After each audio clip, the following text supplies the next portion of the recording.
Hello there and welcome to History for Lunatics. I'm so glad you're here tonight.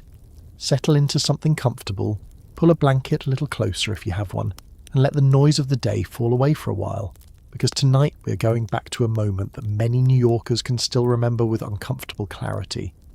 Not to some distant century filled with horse-drawn carts and candlelit rooms, but to a city of smartphones, glass towers, 24-hour news, underground trains, electric elevators, and millions of people who believed that modern life had placed a safe distance between them and the raw power of nature. We're going to New York City on the evening of October 29th, 2012, when the ocean stopped behaving like scenery and began moving through the streets. Before we begin, tell me something. What time is it where you are, and what can you hear outside your window right now? Maybe traffic, maybe wind, maybe nothing at all. Wherever you are listening from, I hope you can make yourself comfortable for the evening. And if this kind of slow, detailed journey through the parts of history that people actually lived speaks to you, it would mean a great deal if you subscribed to History for Lunatics and gave the video a like. You do not have to do it immediately. Wait until something in the story catches you, surprises you, or makes you look at the place around you a little differently. Then you will know the moment is right. Now, let us go to Lower Manhattan. It is Monday evening, October 29th, 2012. The financial district is almost empty. On an ordinary Monday, these streets would still be busy well after sunset. Office workers would be leaving buildings with coffee cups in one hand and phones in the other. Delivery trucks would be blocking lanes. Subway entrances would be swallowing commuters by the hundreds. Restaurants would be preparing for dinner. Taxis would be moving impatiently through intersections, using their horns as if silence were somehow against city regulations. But tonight the streets feel wrong. The subway has been shut down. Buses are no longer running. Schools are closed. Many offices have sent employees home. Sandbags sit outside doorways. Sheets of plywood cover windows near the waterfront. Police cars move through low-lying neighbourhoods, and loudspeakers repeat warnings to anyone who has chosen to remain. Along the edges of the city, thousands of residents have already left their homes.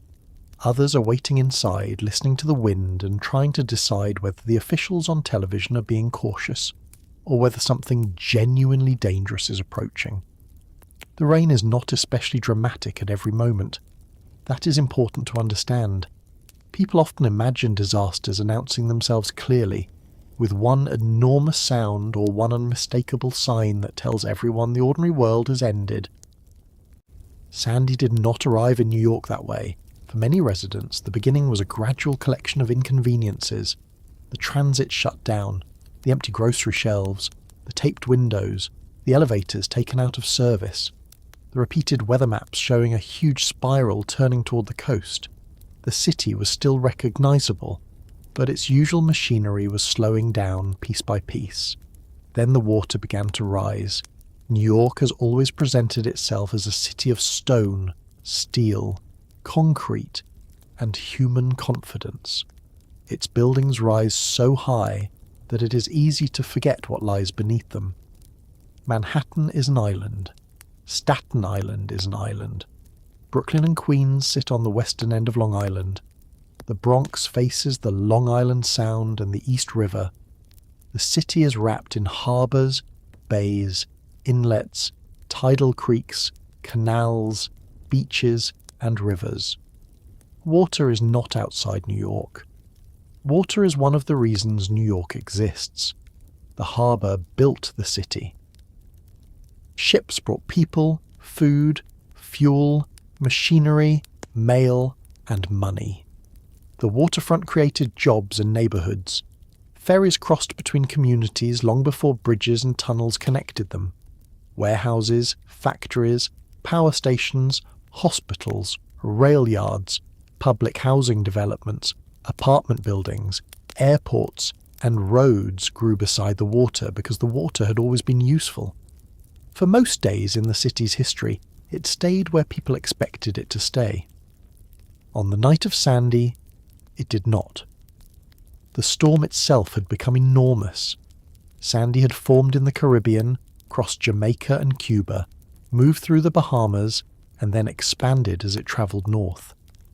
By the time it approached the northeastern United States, tropical storm-force winds covered an area roughly 1,000 miles across. During the afternoon of October 29th, the system changed from a tropical cyclone into a post-tropical cyclone, but that technical change did not make it harmless. It came ashore near Brigantine, New Jersey, at approximately 7:30 that evening with winds estimated near 80 miles per hour and an exceptionally low central pressure. Its unusual track drove water directly toward the coasts of New Jersey and New York. This is one of the first details about Sandy that can be difficult to explain to someone who remembers only the word hurricane. The wind mattered. It knocked down trees, damaged buildings, broke power lines, and pushed burning embers from house to house. But in New York City, the most destructive force was not simply the air moving above the streets. It was the water gathering beyond them. A storm surge is not the same thing as an ordinary high tide. It is water forced toward shore by a storm's winds and low atmospheric pressure. Imagine the ocean being pushed into a narrowing space, with the coastline, the harbour, and the shape of the surrounding land giving the water fewer places to go. Add the normal astronomical tide and the level rises further. Sandy approached during a high tide cycle, and the result was a mass of water moving into places that had been built with the quiet assumption that the ocean would remain on the other side of the seawall. At the Battery, near the southern tip of Manhattan, the water climbed to approximately 13.88 feet above the station's standard reference level. It was the highest observed water level ever recorded there at the time, exceeding the previous record by roughly 3 feet. The maximum occurred at about 9:30 that night. Those numbers sound technical when read from a report. On the street, they meant water pouring over edges, filling underpasses, entering buildings, covering roads, and finding every opening that led below ground. Picture the southern end of Manhattan as the surge arrives. Water moves across sections of the West Side Highway and the FDR Drive. It pushes into the Battery Park underpass. It surrounds parked cars and begins lifting some of them from the pavement. It enters office lobbies that had been dry only minutes earlier. It flows toward basements holding boilers, electrical systems, pumps, generators, and communication equipment. Stairwells become channels. Elevator shafts become wells. Streets that normally carry taxis and delivery vans begin carrying pieces of wood, garbage containers, branches, and whatever else the water can lift. The city has spent more than a century building downward as well as upward. Beneath the sidewalks are subway tunnels, vehicle tunnels, utility lines, electrical cables, steam pipes, maintenance rooms, storage areas, and basements. New York's underground spaces make the city possible. They also create countless routes through which floodwater can travel. That evening the ocean found them. Water entered subway stations and poured into tunnels. It did not behave like clean rainwater. This was salt water mixed with sewage, fuel, dirt, chemicals, and debris. It covered tracks and signals. It reached switches, pumps, electrical systems, and communication equipment. 9 under-river subway tubes were inundated, along with major vehicle tunnels and other transportation facilities. All 6 subway tunnels beneath the East River connecting Brooklyn and Manhattan were knocked out of service, as were additional tunnels carrying trains from Queens, New Jersey, and Long Island. South Ferry Station in Lower Manhattan suffered severe flooding. New Yorkers are used to complaining about the subway. It is almost a civic tradition. The trains are late. The platform is hot. Someone is standing in the doorway for no clear reason. Yet when the subway stopped, the scale of what it did for the city became visible through its absence. On a normal weekday, millions of journeys depended on that system. With the tunnels flooded and power unavailable, entire sections of New York were suddenly separated from one another in ways that people had not experienced for generations. Still, most residents did not yet know what was happening underground. They were inside apartments, houses, hospitals, shelters, fire stations, police precincts, or emergency vehicles. Their world had narrowed to what they could see through a window and what they could learn from a television, a radio, or a phone whose battery was slowly declining. In a high-rise apartment in Lower Manhattan, someone might have been watching the lights disappear from neighbouring buildings. In a house on Staten Island, a family might have been moving belongings from the first floor to the second as water entered the yard.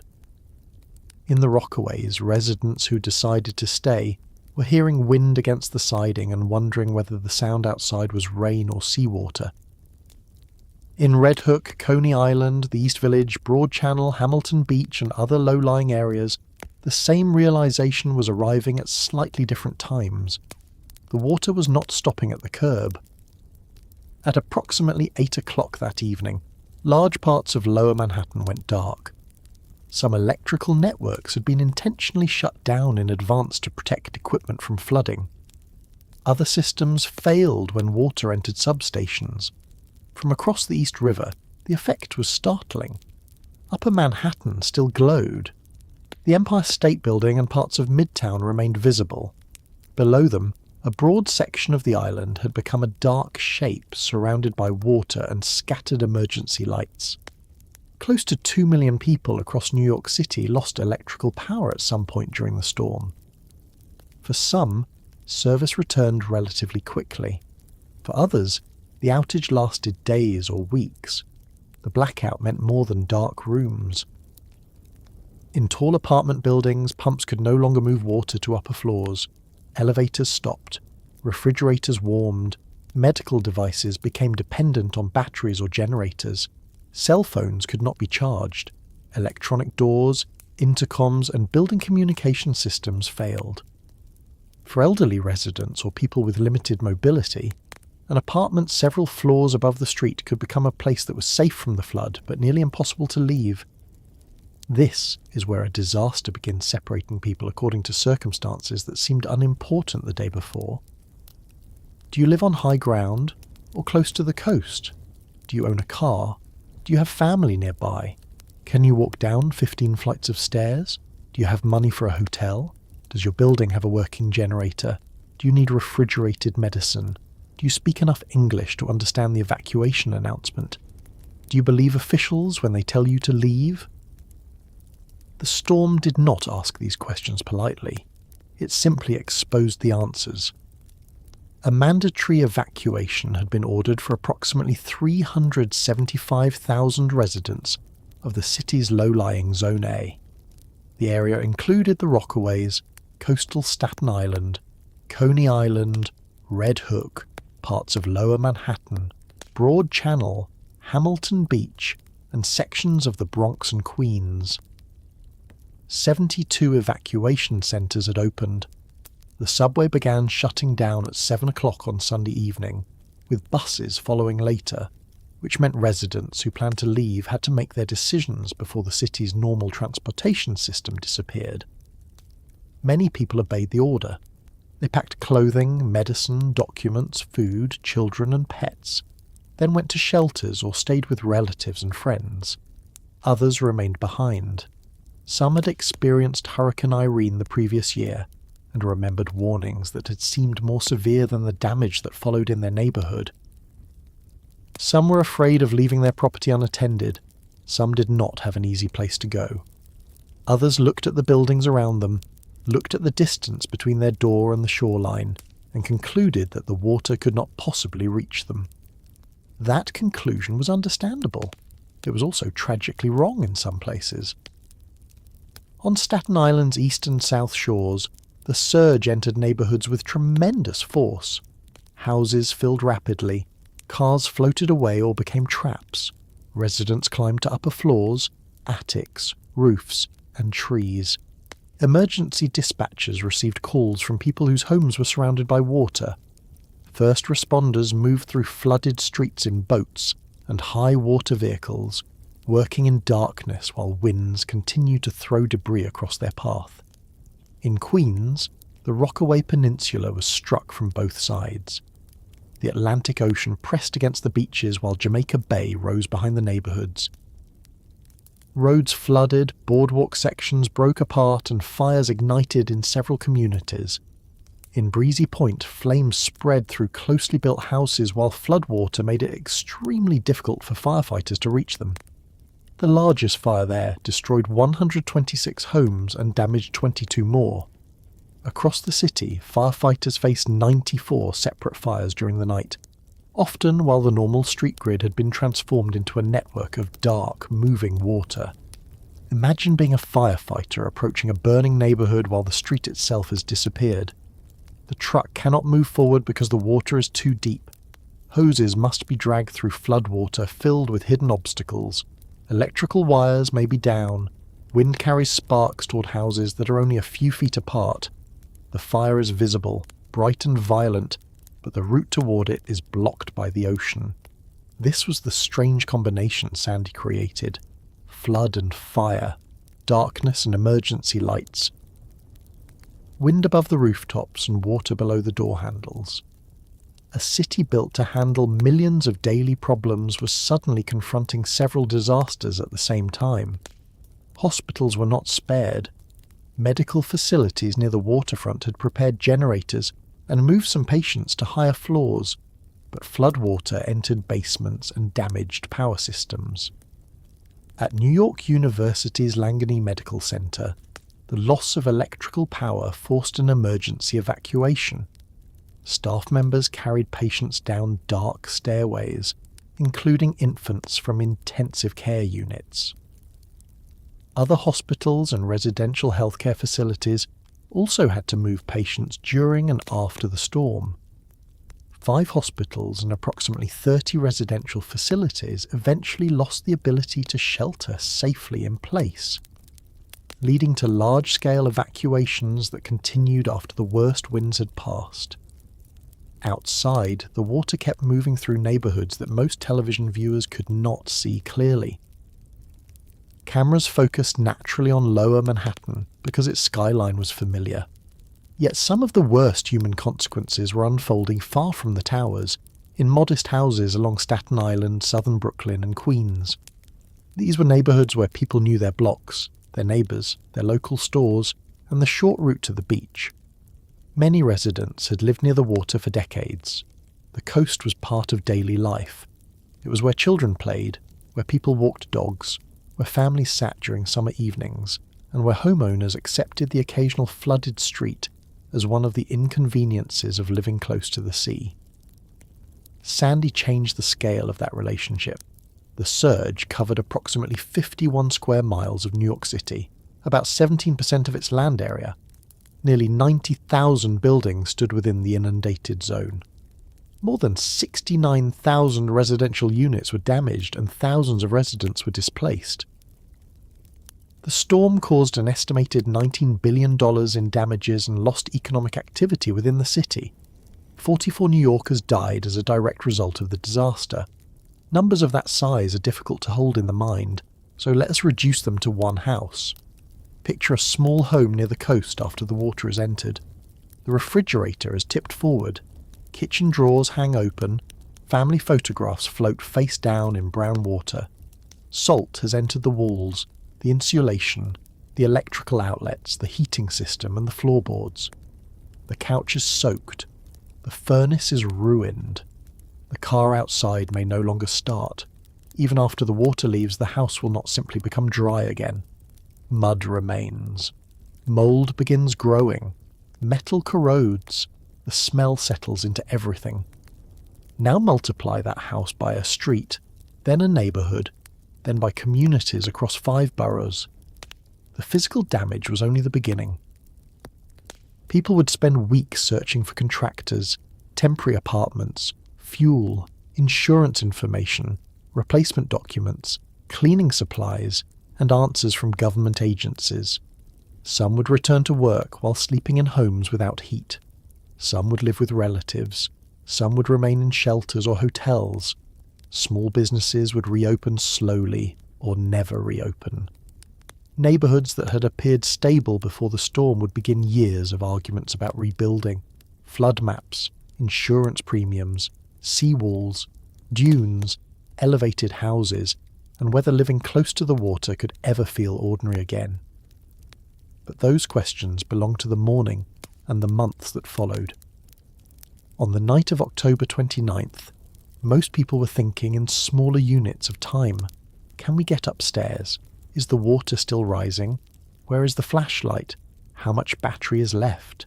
Did the neighbours evacuate? Can anyone reach us? The modern city had not vanished. Emergency workers were active everywhere. Hospitals continued treating patients. Officials issued instructions. Utility crews waited for conditions to become safe enough for repairs. Reporters broadcast through the night. Families called one another whenever phone service allowed. Yet for thousands of people, the tools of modern life had suddenly become unreliable. Electricity, transportation, communication, heating, refrigeration, and even the physical street outside could no longer be taken for granted. There is something unsettling about how quickly that can happen. New York City is often described as a place that never sleeps. Sandy did not exactly put it to sleep. The city remained awake, but it was awake in darkness, listening to water move where traffic should have been. By late evening, the surge at the battery had reached its highest point. Eventually the tide turned. The water stopped climbing and began to withdraw. But retreating floodwater did not restore what had existed before. It left tunnels full of salt water, neighbourhoods covered in debris, hospitals operating under emergency conditions, houses burning in Queens, and families waiting in upper rooms for rescue or daylight. The skyline still stood. Times Square was still glowing. Much of Midtown looked almost normal from a distance. That contrast became one of the defining images of the night. In one section of Manhattan, lights shone from office towers and electronic billboards. A few miles away, residents stood inside dark apartments with no elevator, no running water, and no idea when power would return. Farther south and east, families were watching seawater pass through their homes. The same city was experiencing several different realities at once. Sandy did not destroy New York City, but it removed several comforting assumptions. It showed that the subway could flood. It showed that hospital generators could fail.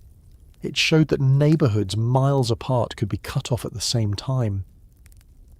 It showed that a city famous for controlling its environment remained surrounded by an ocean that did not recognise property lines, evacuation maps, subway entrances, or the price of the building standing in its path. The storm also revealed something less visible, but equally important. New York had not been surprised because no one knew coastal flooding was possible. Scientists, emergency planners, engineers, and city officials had studied the danger for years. Evacuation zones existed. Surge models existed. Transit shutdown plans existed. The city had practiced aspects of this emergency during earlier storms. The danger was understood in general terms. What had been harder to imagine was the lived reality of the forecast. A map showing possible flooding is one thing. Water entering your kitchen is another. A number describing a 13-foot water level is one thing. Watching a car float down your street is another. A warning that the subway may be damaged is one thing. Seeing seawater pouring into a station used by thousands of people each day is another. That gap between knowing and believing shaped the days before Sandy arrived. It influenced who evacuated, who remained, how officials prepared, how hospitals made decisions, and why some residents looked at the warnings and remembered Hurricane Irene rather than the disaster that was actually approaching. To understand the night the ocean entered New York, we need to step backward from the darkened skyline, the flooded tunnels, and the emergency calls. We need to return to the city that existed before the surge, when the waterfront still felt familiar. The subway was still running, grocery stores were still open, and Sandy was only a distant shape on a weather map moving north through the Caribbean.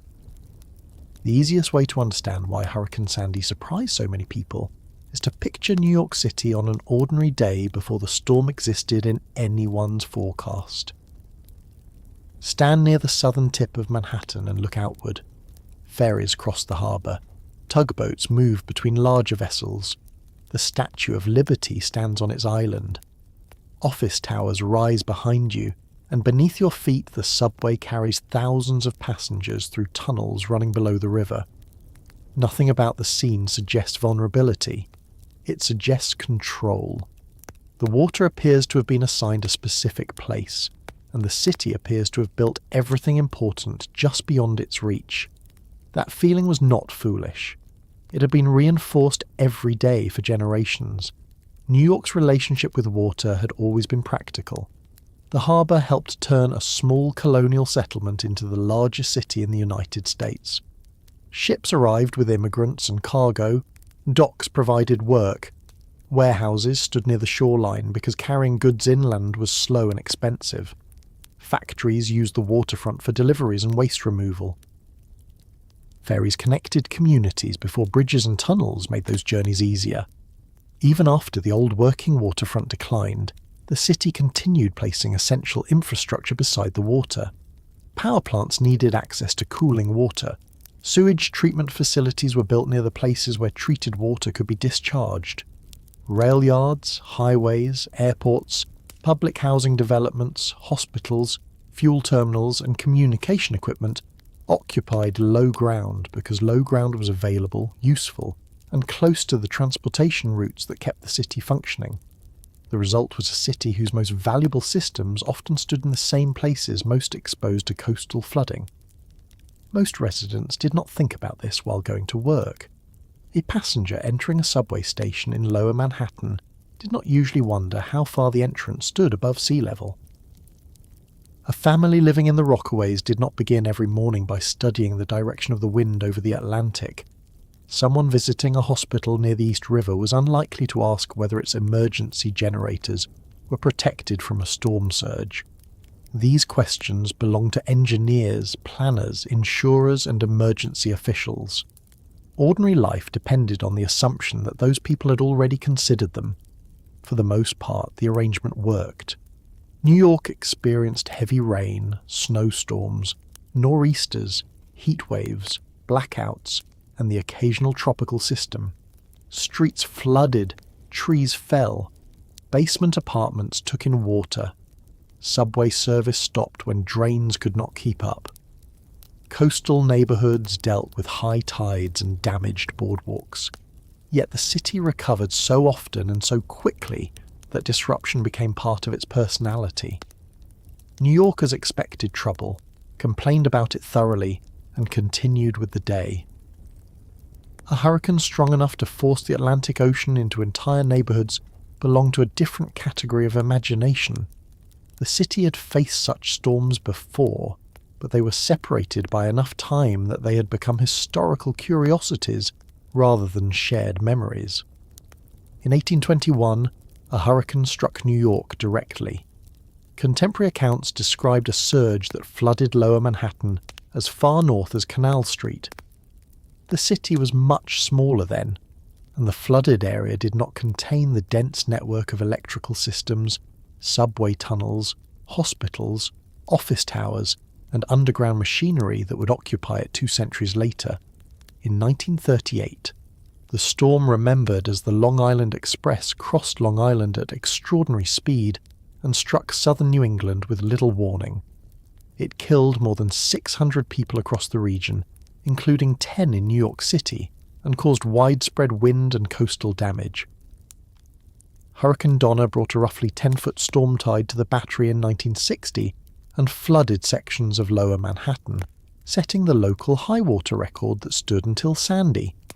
These events proved that the danger existed, but history does not always create urgency. Sometimes it creates distance. By 2012, almost no one living in New York could personally remember the hurricane of 1821. Many people had never heard of it. The 1938 storm was remembered most strongly on Long Island and in New England, where its destruction had been greatest. Donna had caused flooding and damage, but the city continued growing afterward. New tunnels were dug, new buildings rose, electrical systems expanded. the waterfront became more densely developed. With each decade that passed without a catastrophic direct strike, the absence of disaster began to feel like evidence of safety. This is a very human habit. When something dangerous has not happened recently, we quietly begin treating it as something that cannot happen at all. New York also looked different from places Americans normally associated with hurricanes. The word brought to mind Florida, Louisiana, the Carolinas, or islands in the Caribbean. Television coverage showed palm trees bent by wind, boarded hotels, coastal highways, and weather reporters standing on beaches for reasons that remained mysterious to everyone watching from a dry living room. New York had skyscrapers, concrete seawalls, tunnels, and winter coats. Hurricanes appeared to belong to warmer places. Meteorology did not care about this cultural distinction. The Atlantic hurricane season extends into autumn, and tropical systems can travel north along the east coast. Most storms approaching the northeast curve away before reaching New York or past the region at an angle that limits the most dangerous onshore surge. That common pattern helped build confidence. A storm appeared on a map, moved north, weakened over cooler water, and turned toward the open Atlantic. New Yorkers watched the forecast, bought extra batteries, and frequently discovered that the event was less severe than early warnings had suggested. The city was not ignoring the risk. Long before Sandy, officials had created plans for a major coastal storm. The modern coastal storm plan began in 2000 and divided low-lying sections of the city into evacuation zones. The boundaries considered projected storm surge, neighbourhood elevation, and whether bridges and roads would remain usable during an evacuation. Zone A contained the areas expected to face danger from a Category 1 hurricane. Zones B and C included additional territory that could require evacuation during stronger storms. The maps themselves revealed something that was easy to overlook. New York's coastline was not limited to a narrow strip of beach. It twisted around bays, creeks, rivers, channels, marshes, and inlets. A home could be several streets from the Atlantic and still stand beside Jamaica Bay. An apartment building might be far from an ocean beach, but close to the East River or New York Harbor. Water could arrive from directions that residents did not immediately associate with a hurricane. Staten Island's eastern and southern shores contain neighborhoods built near beaches, marshes, and former wetlands. The Rockaway Peninsula formed a long barrier between the Atlantic and Jamaica Bay, leaving communities exposed to water from both sides. Broad Channel occupied low islands inside the bay. Red Hook and parts of Coney Island sat only a few feet above normal tides. Lower Manhattan had expanded beyond its original shoreline through centuries of landfill, placing streets and buildings on ground that earlier New Yorkers would have recognized as part of the river. There was nothing secret about this geography. The shoreline could be seen on any map. The difficulty came from translating a map into a believable emergency. A coloured evacuation zone printed on a city website did not show what 6 feet of moving water would do to a front door. A floodplain line did not explain how quickly a basement could fill. The phrase 100-year flood created its own misunderstanding. It did not mean that such flooding happened once every 100 years on a reliable schedule, like a very unpleasant anniversary. It referred to an estimated 1% chance in any given year.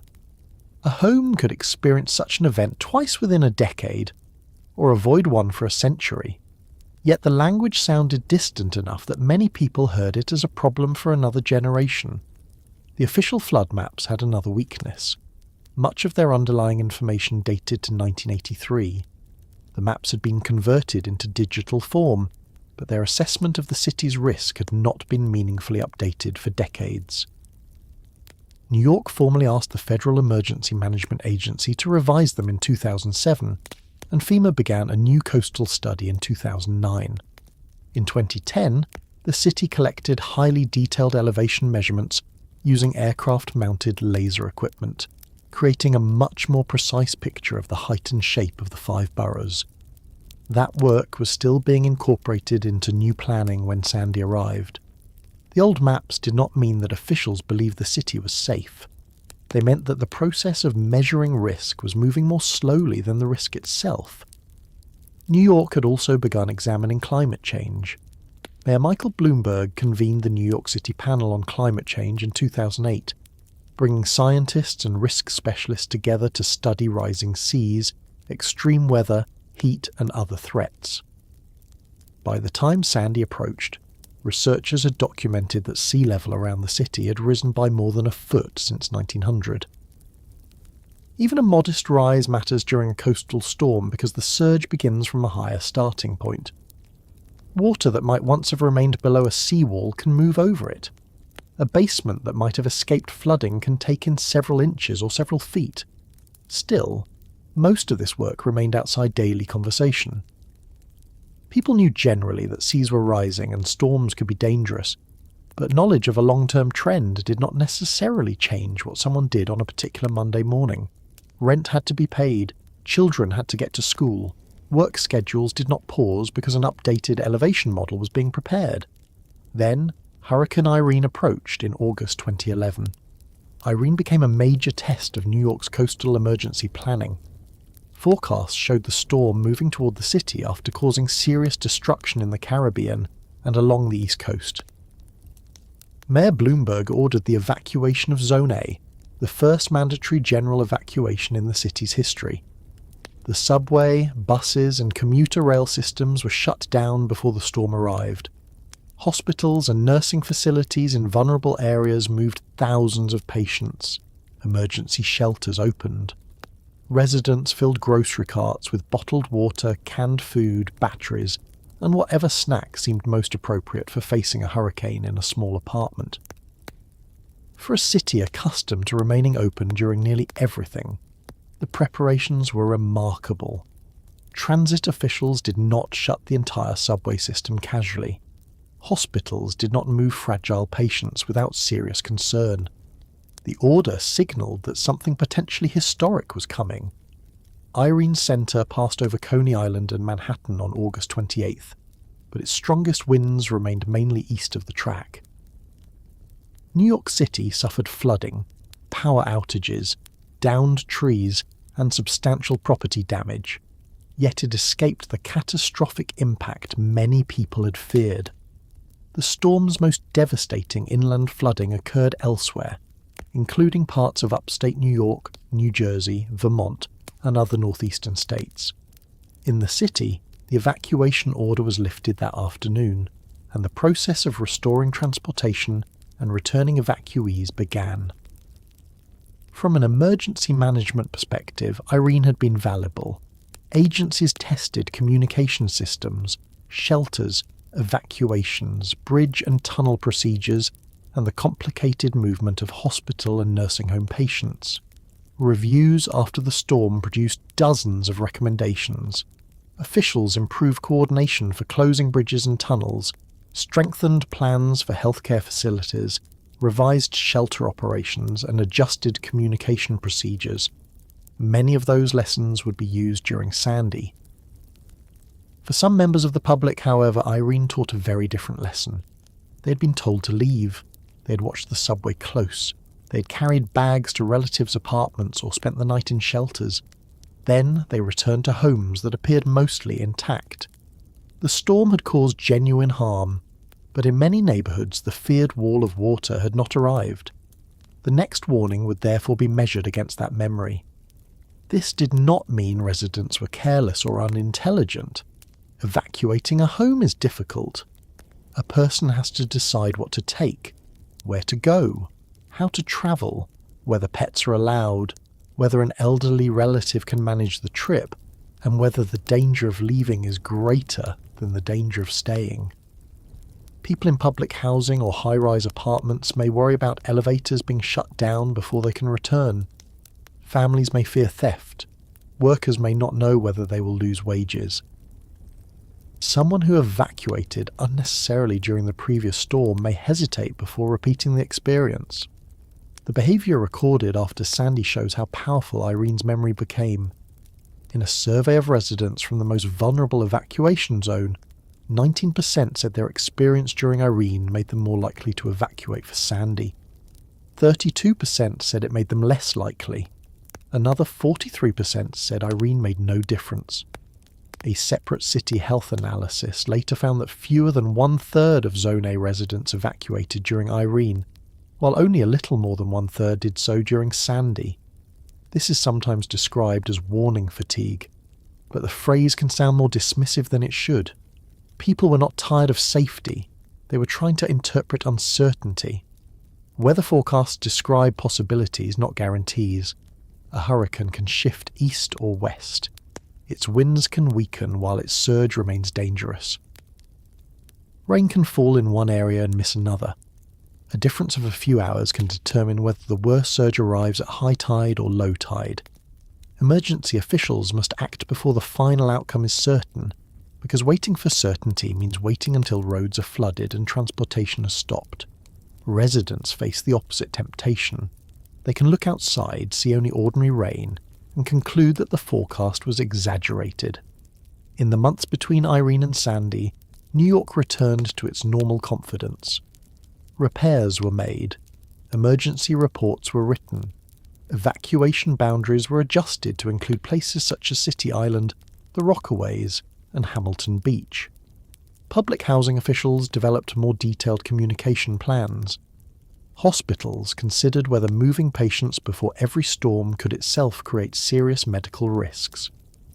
The city was more prepared in some ways than it had ever been, yet the physical city remained largely unchanged. Subway openings still sat close to the harbour. Electrical equipment remained in basements. Backup generators stood above some flood levels, but depended on fuel pumps or switching systems located below them. Public housing complexes near the coast still relied on elevators, boilers and water pumps. Small houses remained on low streets in Staten Island and Queens. The protective beaches, marshes, seawalls, bulkheads and dunes varied enormously from one neighbourhood to another. Protection was not a single wall surrounding New York. It was a patchwork. Some communities had sturdy beachfront structures. Others relied on dunes that had eroded. Some buildings had been elevated. Others placed living rooms only a few steps above the sidewalk. The new office tower might have pumps and emergency systems designed with flooding in mind, while an older building next door kept crucial equipment in a basement, because that was where machinery had always gone. The city's strength made these weaknesses harder to see. New York could move millions of people each day, deliver drinking water from reservoirs more than 100 miles away, operate one of the world's largest subway systems, and maintain a skyline that seemed permanent. It was reasonable to assume that a place capable of so much could keep seawater out. But a city is not one machine. It is thousands of systems connected to one another. Power supports pumps. Pumps protect tunnels. Transportation brings hospital workers to their shifts. Fuel deliveries keep generators running. Elevators allow elderly residents to leave tall buildings. Mobile phones depend on electrical service. When one system fails, another begins carrying more weight. When several fail at once, modern convenience can disappear with alarming speed. By October 2012, the danger was therefore present in two forms. The first was physical. Low land, aging flood maps, exposed infrastructure, rising seas, and neighbourhoods built close to tidal water. The second was psychological. A city with little recent experience of catastrophic storm surge, and a population whose freshest hurricane memory involved a warning that seemed worse than the local outcome. Both forms mattered. On Sunday, October 21st, a cluster of thunderstorms in the southwestern Caribbean began organising around an area of low pressure. At first, it was one weather system among many, far from New York and of no concern to someone buying coffee in Manhattan or walking beside the beach in Queens. The National Hurricane Center watched it. Forecast models began processing its movement. Warm water and favourable atmospheric conditions gave the system room to strengthen. By Monday, it had become Tropical Depression 18. 6 hours later, it received a name: Sandy. At that moment, New York City was still living inside the old assumption. The harbour would remain a harbour. The ocean would remain beyond the beach. The subway would open the next morning. The lights would come on with a switch, and the water surrounding the city would continue performing the quiet, familiar role it had been assigned. Far to the south, the storm had begun moving north, and within a few days the forecast would force officials, hospitals, transit agencies, and millions of residents to decide how much faith they were willing to place in those assumptions. On Monday, October 22nd, 2012, the weather system that would eventually shut down New York City was still far away in the southwestern Caribbean Sea. It did not yet fill television screens in Manhattan. It had not emptied grocery shelves in Brooklyn, or caused anyone on Staten Island to move furniture upstairs. It was a tropical depression, one of the numbered systems that appear during hurricane season and often disappear without becoming part of American memory. Later that day, its winds strengthened enough for meteorologists to give it a name: Sandy. At first, the storm seemed to belong to the Caribbean. It was moving toward Jamaica, hundreds of miles from New York, and the early forecasts focused on the danger to islands that had already spent generations learning what tropical weather could do. Sandy became a hurricane on October 24th and crossed Jamaica before strengthening rapidly on its way toward eastern Cuba. During the early hours of October 25th, it reached major hurricane strength near Santiago de Cuba, damaging homes, destroying crops, cutting electrical service, and killing people across the Caribbean. In New York, Thursday morning began as an ordinary autumn day. Commuters descended into subway stations, children went to school, restaurants took deliveries, office workers discussed the approaching weekend. Halloween was less than a week away, and stores had pumpkins, plastic skeletons, candy, and costumes in their windows. The leaves in the city's parks had started changing. Temperatures were cool but not uncomfortable. Nothing outside suggested that a storm near Cuba would soon enter the daily decisions of 8 million people. Inside weather offices, the situation was becoming much harder to dismiss. Hurricanes travelling north from the Caribbean often follow a familiar route. They move along the east coast and then curve northeast into the open Atlantic, carried away from land by the larger winds of the atmosphere. Some computer models initially showed Sandy doing something like that. Others predicted a far stranger movement. They showed the storm turning back toward the west and striking the northeastern United States. That left turn was unusual enough that forecasters treated it cautiously, but it was physically possible. A strong area of high pressure was expected to develop over the North Atlantic and Greenland. This atmospheric block could prevent Sandy from escaping eastward. At the same time, a deep trough of colder air was moving across the eastern United States. If the storm interacted with that trough at the right moment, it could be pulled northwest toward the coast. The computer models did not agree immediately on exactly where this would happen. Some kept Sandy over the ocean, others brought it toward New Jersey, New York, or southern New England. The difference between those tracks was not minor. A landfall south of New York could drive water directly into New York Harbor. A path farther east could reduce the city's surge. A change of 100 miles might decide which towns flooded, which tunnels filled, and which residents later wondered why they had not left. By Thursday, the official forecast had begun shifting westward. The National Hurricane Center noted that one major European forecasting model had consistently shown stronger interaction between Sandy and the approaching weather system over the United States, while another prominent American model had initially taken Sandy farther east. More model guidance gradually moved toward the western solution. Forecasters still had uncertainty about the exact landfall point, but the possibility of a direct impact on the Middle Atlantic and Northeast was no longer a distant scenario. This was when the storm began entering ordinary conversations in New York. Someone mentioned it while waiting for coffee. A relative called from another state and asked whether the family was preparing. Weather applications appeared more frequently on phone screens. Television meteorologists stood beside maps showing a widening cone pointed toward the northeastern coast. Newspaper websites began using phrases such as historic storm and possible direct hit. The names created for major weather events had not yet settled into one dramatic title. Sandy was called a hurricane, a hybrid storm, a coastal storm, a nor'easter, and eventually a superstorm. The different descriptions reflected the storm's unusual structure, but they also created a communication problem. To a meteorologist, the distinction between a tropical cyclone and a post-tropical cyclone explained how the storm was obtaining its energy.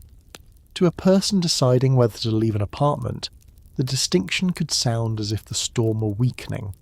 It was not. As Sandy moved north of the Bahamas on Friday, October 26th, its wind field expanded. Hurricane-force winds remained relatively close to the centre, but tropical storm-force winds stretched hundreds of miles outward. The storm was no longer simply a tight spiral that would damage whatever lay directly beneath its eye. It was becoming a huge system capable of affecting much of the East Coast at once. At 11 o'clock that morning, the National Hurricane Center reported maximum sustained winds near 80 miles per hour and warned people elsewhere along the eastern United States to monitor its progress. New York City officials were already doing more than watching. The Office of Emergency Management operated from its headquarters in Brooklyn, where representatives from city agencies gathered to compare forecasts and prepare responses.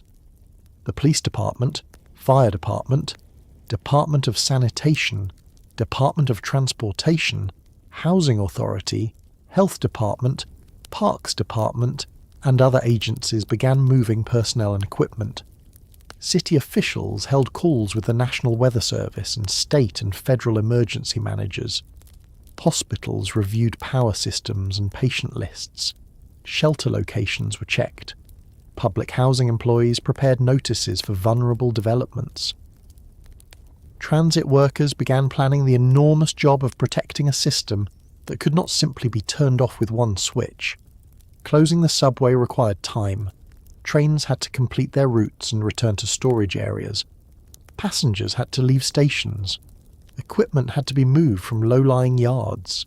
Ventilation grates, entrances, and other openings needed sandbags or temporary barriers. Maintenance crews had to position pumps and remove materials that might be damaged. Buses had to return to depots.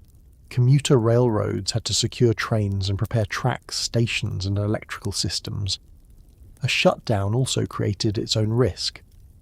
Once public transportation stopped, residents without cars would have fewer ways to evacuate. Hospital workers, police officers, firefighters, utility employees and shelter staff still needed to report for duty. Officials therefore had to close the system early enough to protect it, but not so early that people were stranded before they had a chance to leave. The same difficult balance existed in hospitals and nursing homes. Evacuating a healthy adult from a coastal apartment could be inconvenient and stressful. Evacuating an intensive care patient, a premature infant, or an elderly nursing home resident was something else entirely. Ambulances had to be available. Receiving hospitals needed beds. Medical records, medications, ventilators, oxygen, and trained staff had to travel with patients. Moving fragile people could worsen their conditions even if the storm caused no damage at all. During Hurricane Irene in 2011, New York had evacuated hospitals and many residential healthcare facilities in the most vulnerable zone. Approximately 7,000 patients and residents had been moved. The operation had been completed without evacuation-related deaths, but facility operators believed the transfers had placed some patients at significant risk. That experience influenced the decisions made before Sandy. The city instructed hospitals in the coastal evacuation zone to discharge patients who could leave safely and postpone elective procedures. New York Downtown Hospital, although outside Zone A, evacuated voluntarily because officials believed it faced a serious danger of losing power. Other hospitals planned to remain open with emergency generators, believing that sheltering patients in place was safer than moving them through a city preparing for a storm. While officials considered forecasts, generators, ambulances, and evacuation routes, New Yorkers carried out the more familiar preparations that happen before almost every large storm. they went shopping. By Friday evening, bottled water was disappearing from some supermarkets.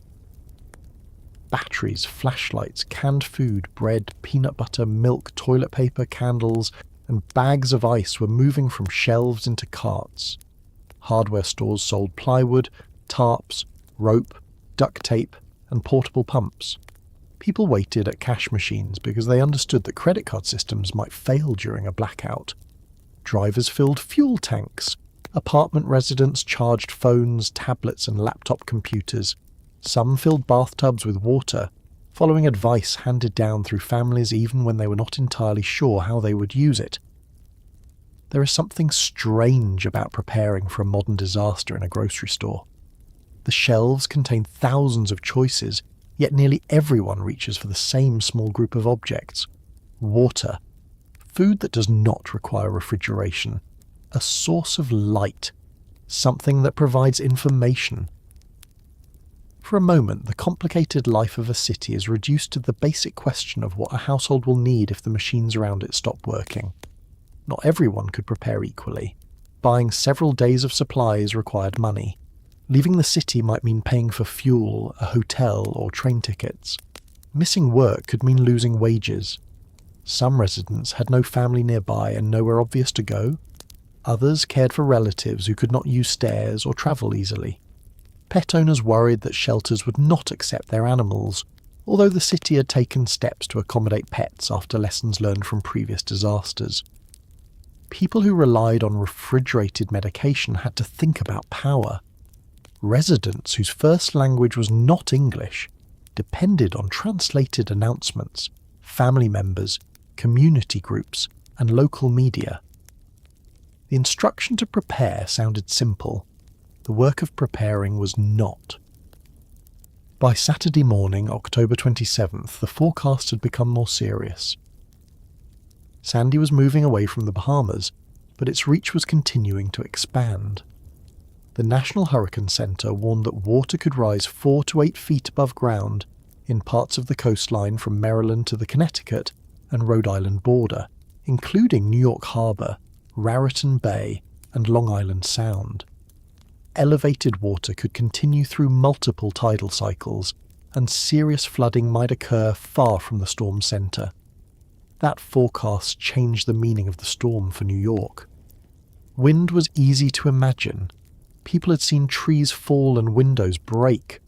Storm surge was harder. The phrase sounded technical and distant. It did not immediately create a picture of seawater filling a living room or moving through a subway station. A forecast of 4 to 8 feet above ground also required residents to know the elevation of their homes, which most people did not. A person living on the 3rd floor might hear 8 feet and assume there was no danger, forgetting that the building's boilers, electrical panels, elevators, fuel pumps and water systems might all be in the basement. Someone in a 1-story house could look at a seawall or dune and assume it would stop the water. Others interpreted the number as wave height rather than the depth of flooding that might cover normally dry land.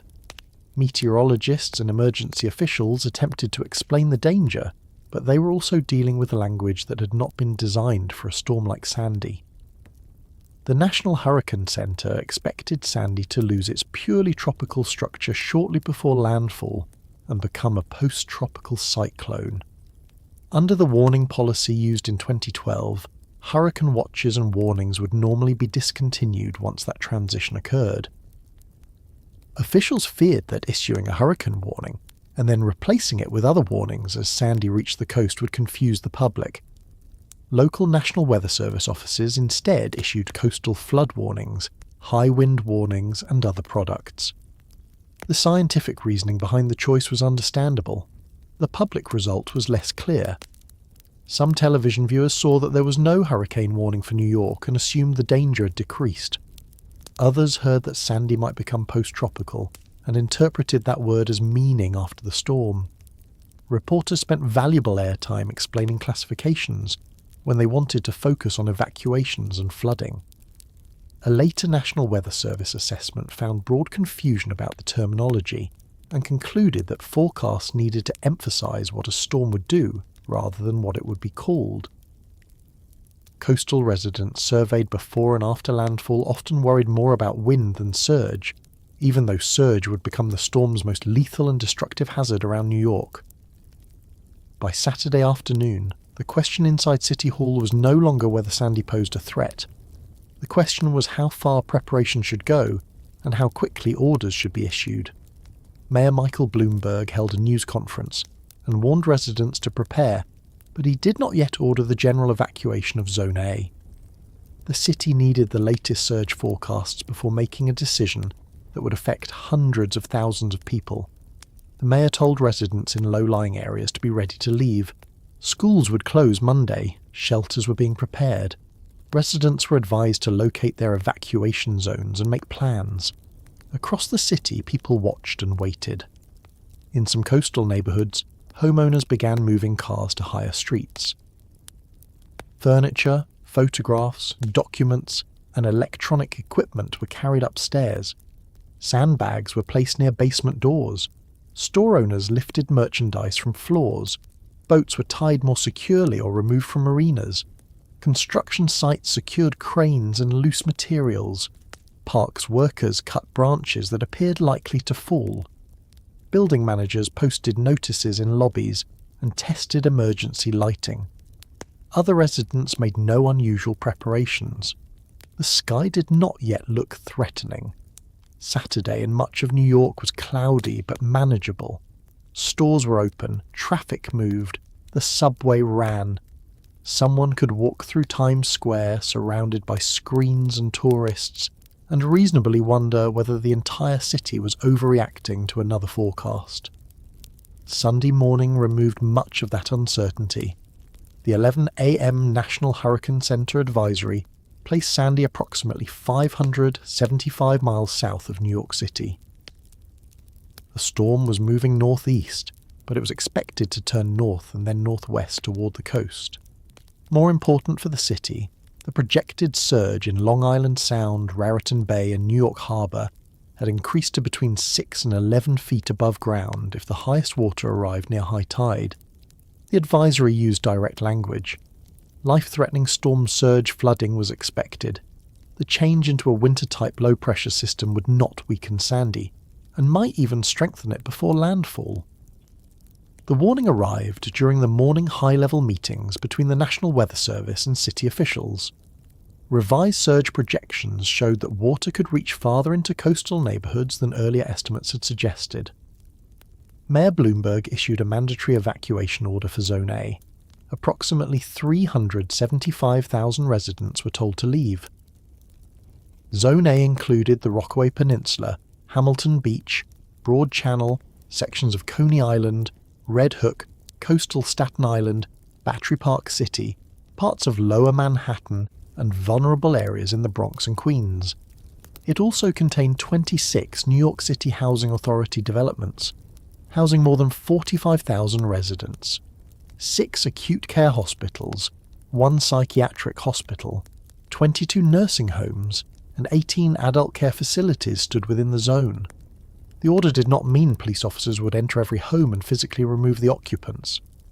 Mandatory evacuation meant officials were stating that remaining was unsafe and that emergency assistance might not be available once conditions worsened. Residents had to make the final movement themselves unless they required special help. For many families, Sunday became a day of packing. The choices were small and difficult. How many clothes do you bring when officials cannot tell you exactly when you will return? Do you take family photographs or leave space for food? Where are the birth certificates, insurance records, prescription bottles, and phone chargers? Will a child sleep better with a favourite toy? And is there room for it in the bag?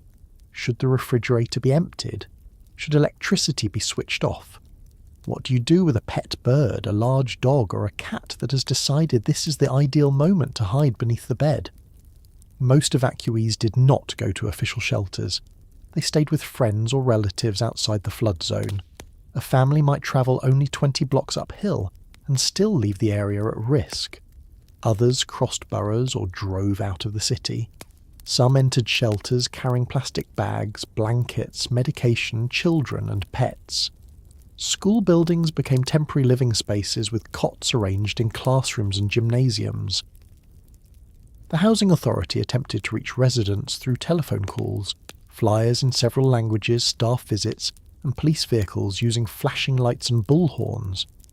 Employees made approximately 33,000 calls to 19,000 households. Workers knocked on the doors of thousands of seniors, residents with mobility impairments, and people who depended on life-sustaining equipment. The Housing Authority and Police Department provided 200 buses to help people leave Zone A, continuing until road conditions became too dangerous. Despite all of this, many people stayed. Some believed their homes stood high enough. Some trusted the strength of their buildings. Others thought Sandy would weaken or change direction. Hurricane Irene remained in their minds. They had evacuated a year earlier and returned to find that the water had not reached them. They believed the same thing would happen again. A few stayed because they did not trust shelters. Some feared theft or damage to an unattended home. Others had physical conditions that made leaving difficult. Residents in tall apartment buildings reasoned that they could move to an upper floor. People in small coastal houses looked at neighbours who were remaining and felt reassured by their company. The decision was rarely made from one piece of information. It came from experience, money, health, family, transportation, trust, and the view outside the window. At 11 o'clock on Sunday morning, state officials also announced the shutdown of the Metropolitan Transportation Authority. Subway service would begin ending at 7 o'clock that evening. Buses would follow. The Long Island Railroad and Metro-North Railroad would stop operating. After the final passengers left, workers would move trains to safer locations and attempt to protect vulnerable equipment. The announcement changed the rhythm of the city immediately. People who planned to evacuate by public transportation had only a few hours. Stations became crowded with residents carrying suitcases, shopping bags, pet carriers and children. Travellers tried to leave before airports suspended flights. Workers rushed home. Tourists searched for hotel rooms and changed reservations. Streets filled with taxis and private cars while grocery store lines lengthened again. Then, gradually the system emptied. The last trains moved through tunnels that would be filled with seawater the following night. Station employees locked entrances. Metal gates came down. Buses returned to depots. Platforms that normally held hundreds of people stood silent except for maintenance crews, and the sound of water dripping through old concrete. A city built around movement had begun stopping itself. Sunday night felt unusual because the disaster had not yet arrived, but normal life had already ended. Schools were closed for Monday. Broadway theatres cancelled performances. Offices told employees not to come in. Sporting events and public gatherings were postponed. Flights disappeared from airport boards. Bridges and tunnels remained open for the moment, but everyone knew they could close as the wind increased. Families outside the evacuation zone prepared to remain indoors. Meals were cooked before any loss of electricity. Refrigerators were turned colder. Containers were filled with water. Flashlights were placed where they could be found in darkness. Phones remained connected to chargers. Television coverage played continuously. In the evacuated neighbourhoods, houses and apartment buildings took on an abandoned appearance. Curtains remained closed. Cars were gone from some streets and packed tightly on higher ones. Emergency vehicles passed slowly, repeating warnings. The ocean could be heard more clearly without ordinary traffic. Rain began arriving in parts of the city, but it did not yet match the scale of the warnings. That made the wait more difficult. People expected a hurricane to announce itself with immediate violence. Instead, Sandy approached over many hours. The wind rose gradually, trees moved more sharply, small branches struck windows. Water began covering low roads in familiar places, then continued farther than it normally did. Monday morning, October 29th, arrived without a normal rush hour. The subway entrances remained locked. Office districts were nearly empty. The city's public schools were dark. Traffic lights changed for streets with almost no cars. Reporters stood near waterfronts and tried to keep their balance as gusts strengthened. Police officers and firefighters checked evacuation areas. Utility crews waited in staging locations. Hospitals watched electrical systems and water levels. Officials held another series of briefings as the forecast track narrowed. At 11 a.m., Sandy was about 260 miles south-southeast of New York City. Its sustained winds had increased to 90 miles per hour. The central pressure had fallen, indicating an exceptionally powerful system. Tropical storm force winds were already occurring from Long Island southward along the coast. The predicted storm surge for New York Harbor, Raritan Bay, and Long Island Sound remained 6 to 11 feet. Forecasters warned that winds around the upper floors of high-rise buildings would be significantly stronger than those measured near street level. By then, there were few remaining decisions that could be made safely. Residents who had stayed in coastal areas were advised not to attempt a late evacuation once roads began flooding. Bridges prepared to close, tunnels restricted traffic, cranes on unfinished skyscrapers moved in the wind. Businesses protected computers and records as best they could. Con Edison warned that electrical networks in parts of Lower Manhattan might be shut down deliberately if rising water threatened underground equipment. Inside apartments, people moved between windows, televisions, and phones. They sent messages to relatives saying they were safe. They checked batteries again. Children became restless. Dogs refused to go outside. Adults attempted to sound confident because there was nothing useful to be gained by frightening everyone too early. In shelters, strangers arranged themselves on cots and tried to follow reports through phones and portable radios. In hospitals, staff members prepared to remain for extended shifts. In firehouses, crews checked rescue equipment, while knowing that some streets might soon become inaccessible to trucks. Police officers moved through neighborhoods where many residents had ignored the evacuation order.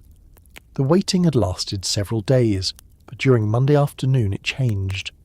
The storm was no longer a possibility described by models. It was physically present in the city. The wind began taking down trees and power lines. Waves broke over coastal roads. Jamaica Bay rose behind the Rockaways. Water entered the first streets on Staten Island. The East River climbed against its edges. Reports came from New Jersey that the Atlantic was already crossing barriers and filling communities. At first, the flooding looked like the kind New Yorkers had seen during other storms. Water collected near drains. Intersections disappeared beneath several inches. Cars moved slowly through it. Residents watched from upper windows and compared the level with the Irene. Then the tide continued rising. The final forecast had not been an exaggeration. The ocean was gathering outside the harbour, and the enormous wind field was pushing it toward a city whose trains had stopped, whose coastal homes had been ordered empty, and whose remaining residents could do little now except stay where they were and watch the water approach. Shortly after sunset, Sandy made the turn that the models had predicted and accelerated towards southern New Jersey. Its centre was still many miles from New York, but its surge had already reached the 5 boroughs. Along the lowest streets, seawater touched doorsteps, crossed sidewalks, and began finding the entrances that led beneath the city. Monday, October the 29th, 2012, began in New York City without the sound that normally defined a weekday morning. There was no steady rumble of subway trains beneath the streets, no buses stopping every few blocks, no crowds pouring from stations into Midtown and Lower Manhattan. School buildings were closed, many offices were empty, and the platforms that usually held thousands of impatient commuters had been locked behind metal gates. The city had not stopped completely. Police officers, firefighters, hospital workers, utility crews, emergency managers, journalists, building employees and shelter staff were already working. Cars moved through some neighborhoods. Delis opened for a few hours. People walked dogs quickly and returned indoors.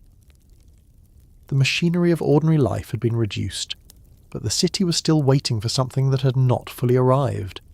From many windows, the morning looked less dramatic than the warnings had suggested. The sky was grey, Rain fell, stopped, and returned. Wind moved through trees and pushed loose paper along empty sidewalks. Along the coast, waves were becoming larger, but much of Manhattan still looked like Manhattan. Apartment lights worked. Televisions carried live coverage. Refrigerators remained cold. Phones continued charging. Anyone who had stayed inside the evacuation zone could still tell themselves that the city had been overly cautious. That was one of the most dangerous things about the hours before the surge. Sandy did not arrive as a single wall of weather. It changed the city gradually, allowing people to compare each new condition with storms they had experienced before. By late morning, the hurricane was approximately 260 miles south-southeast of New York City. Its sustained winds were near 90 miles per hour, and tropical storm-force winds already extended across a vast area. The centre was expected to turn northwest and make landfall along the southern New Jersey coast that evening. The National Hurricane Center continued warning of life-threatening storm surge around New York Harbor, Raritan Bay, and Long Island Sound. nhc.noaa.gov.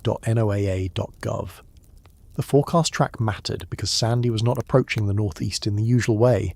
Most hurricanes moving this far north continue northeast or past the coast at an angle. Sandy turned west toward land. Its winds circulated counterclockwise around an enormous centre. As it approached New Jersey, that circulation pushed water from the Atlantic toward New York Harbor and the city's south-facing coastline. A hurricane does not need to strike the centre of Manhattan to flood Manhattan. It only needs to move water into the spaces surrounding it. During the morning, residents in the Rockaways watched the Atlantic grow rougher. On the opposite side of the peninsula, Jamaica Bay also began rising. That placed communities such as Bell Harbor, Rockaway Park, Arverne, Edgemere, and Broad Channel between two bodies of water responding to the same storm. In coastal Staten Island, residents looked toward lower New York Bay and the Atlantic.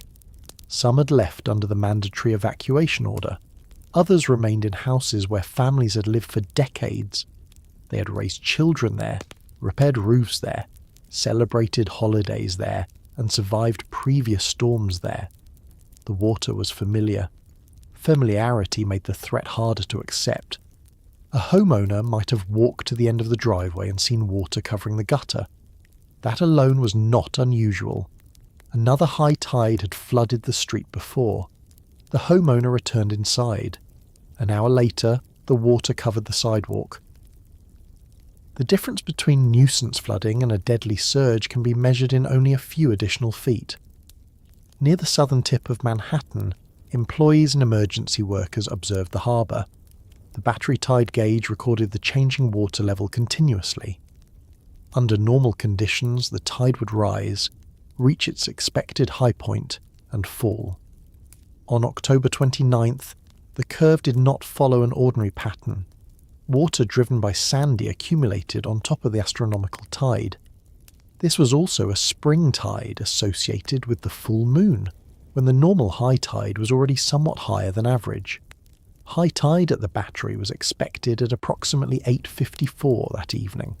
Sandy's surge would peak about 30 minutes later. The timing brought the greatest push of storm water into the harbour when the underlying tide was already near its highest point. nyc.gov.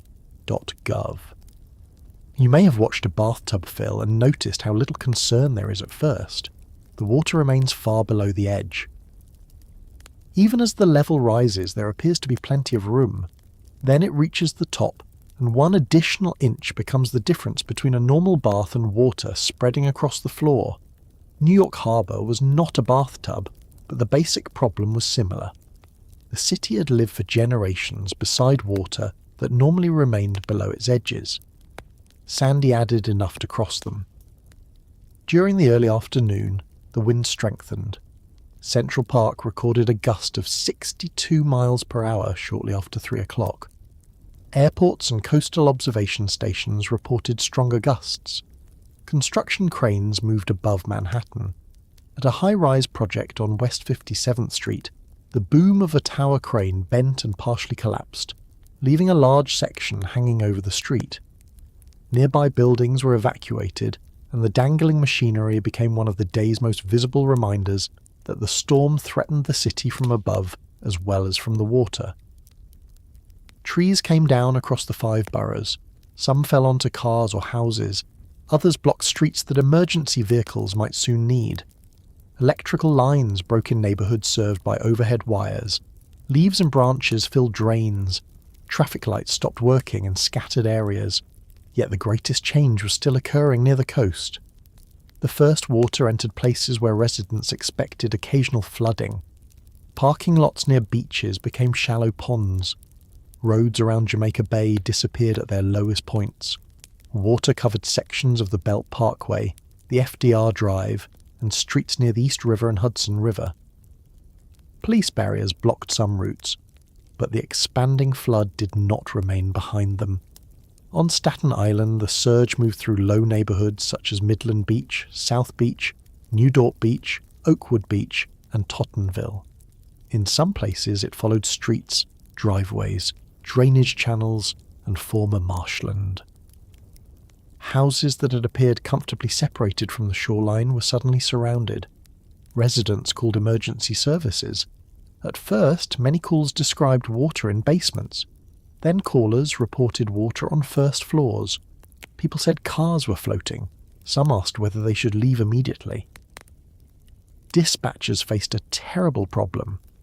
The safest time to evacuate had already passed. Roads were filling, winds were strong, and sending a vehicle into a flooded neighbourhood could trap both the residents and the rescuers. Emergency instructions became very simple. Go upstairs. Move to the highest safe part of the building. Do not enter the water. Stay where rescuers can find you. For someone inside a 1-story house, the highest safe place might be an attic. That sounds reassuring until you remember that many attics have no normal exit. A person climbing through a ceiling hatch could become trapped beneath the roof if water continued rising. Some residents carried tools upstairs so they could break through shingles if necessary. Others climbed onto roofs directly. The storm had turned ordinary architecture into a series of survival decisions. In Lower Manhattan, the financial district remained nearly empty. Streets normally crowded with workers and tourists held emergency vehicles, windblown debris and deepening water. Battery Park faced directly into the surge. Water crossed promenades and seawalls, entered roadways, and moved around the bases of office buildings. The city's southern tip contains far more below ground than anyone can see from the sidewalk. Subway stations, utility rooms, loading areas, parking garages, electrical vaults, mechanical equipment and vehicle tunnels all occupy spaces beneath street level. These systems had been built downward because underground space was valuable and because, under ordinary conditions, it seemed protected. Once the harbour rose above the entrances, those spaces became containers waiting to be filled. At around 5 o'clock that afternoon, the National Hurricane Centre announced that Sandy no longer met the technical definition of a tropical cyclone. It had completed its transition into a post-tropical cyclone as it interacted with colder weather systems. The change occurred approximately 2.5 hours before landfall.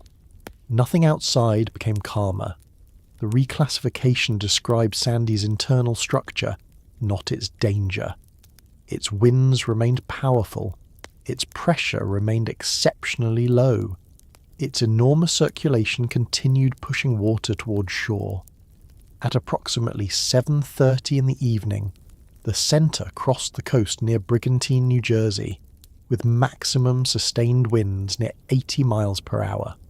Its angle of approach placed New York City beneath strong onshore winds that drove the surge directly toward its southern coastline. By then, residents near the water no longer needed a forecast. In Coney Island, the ocean crossed the beach and moved inland. Streets filled with 2 or 3 feet of water in some locations, leaving people stranded. Amusement rides stood dark beyond the flooded boardwalk area. Apartment buildings and public housing complexes lost services. Cars parked along streets became partially submerged. Red Hook, Brooklyn, sat exposed beside New York Harbor.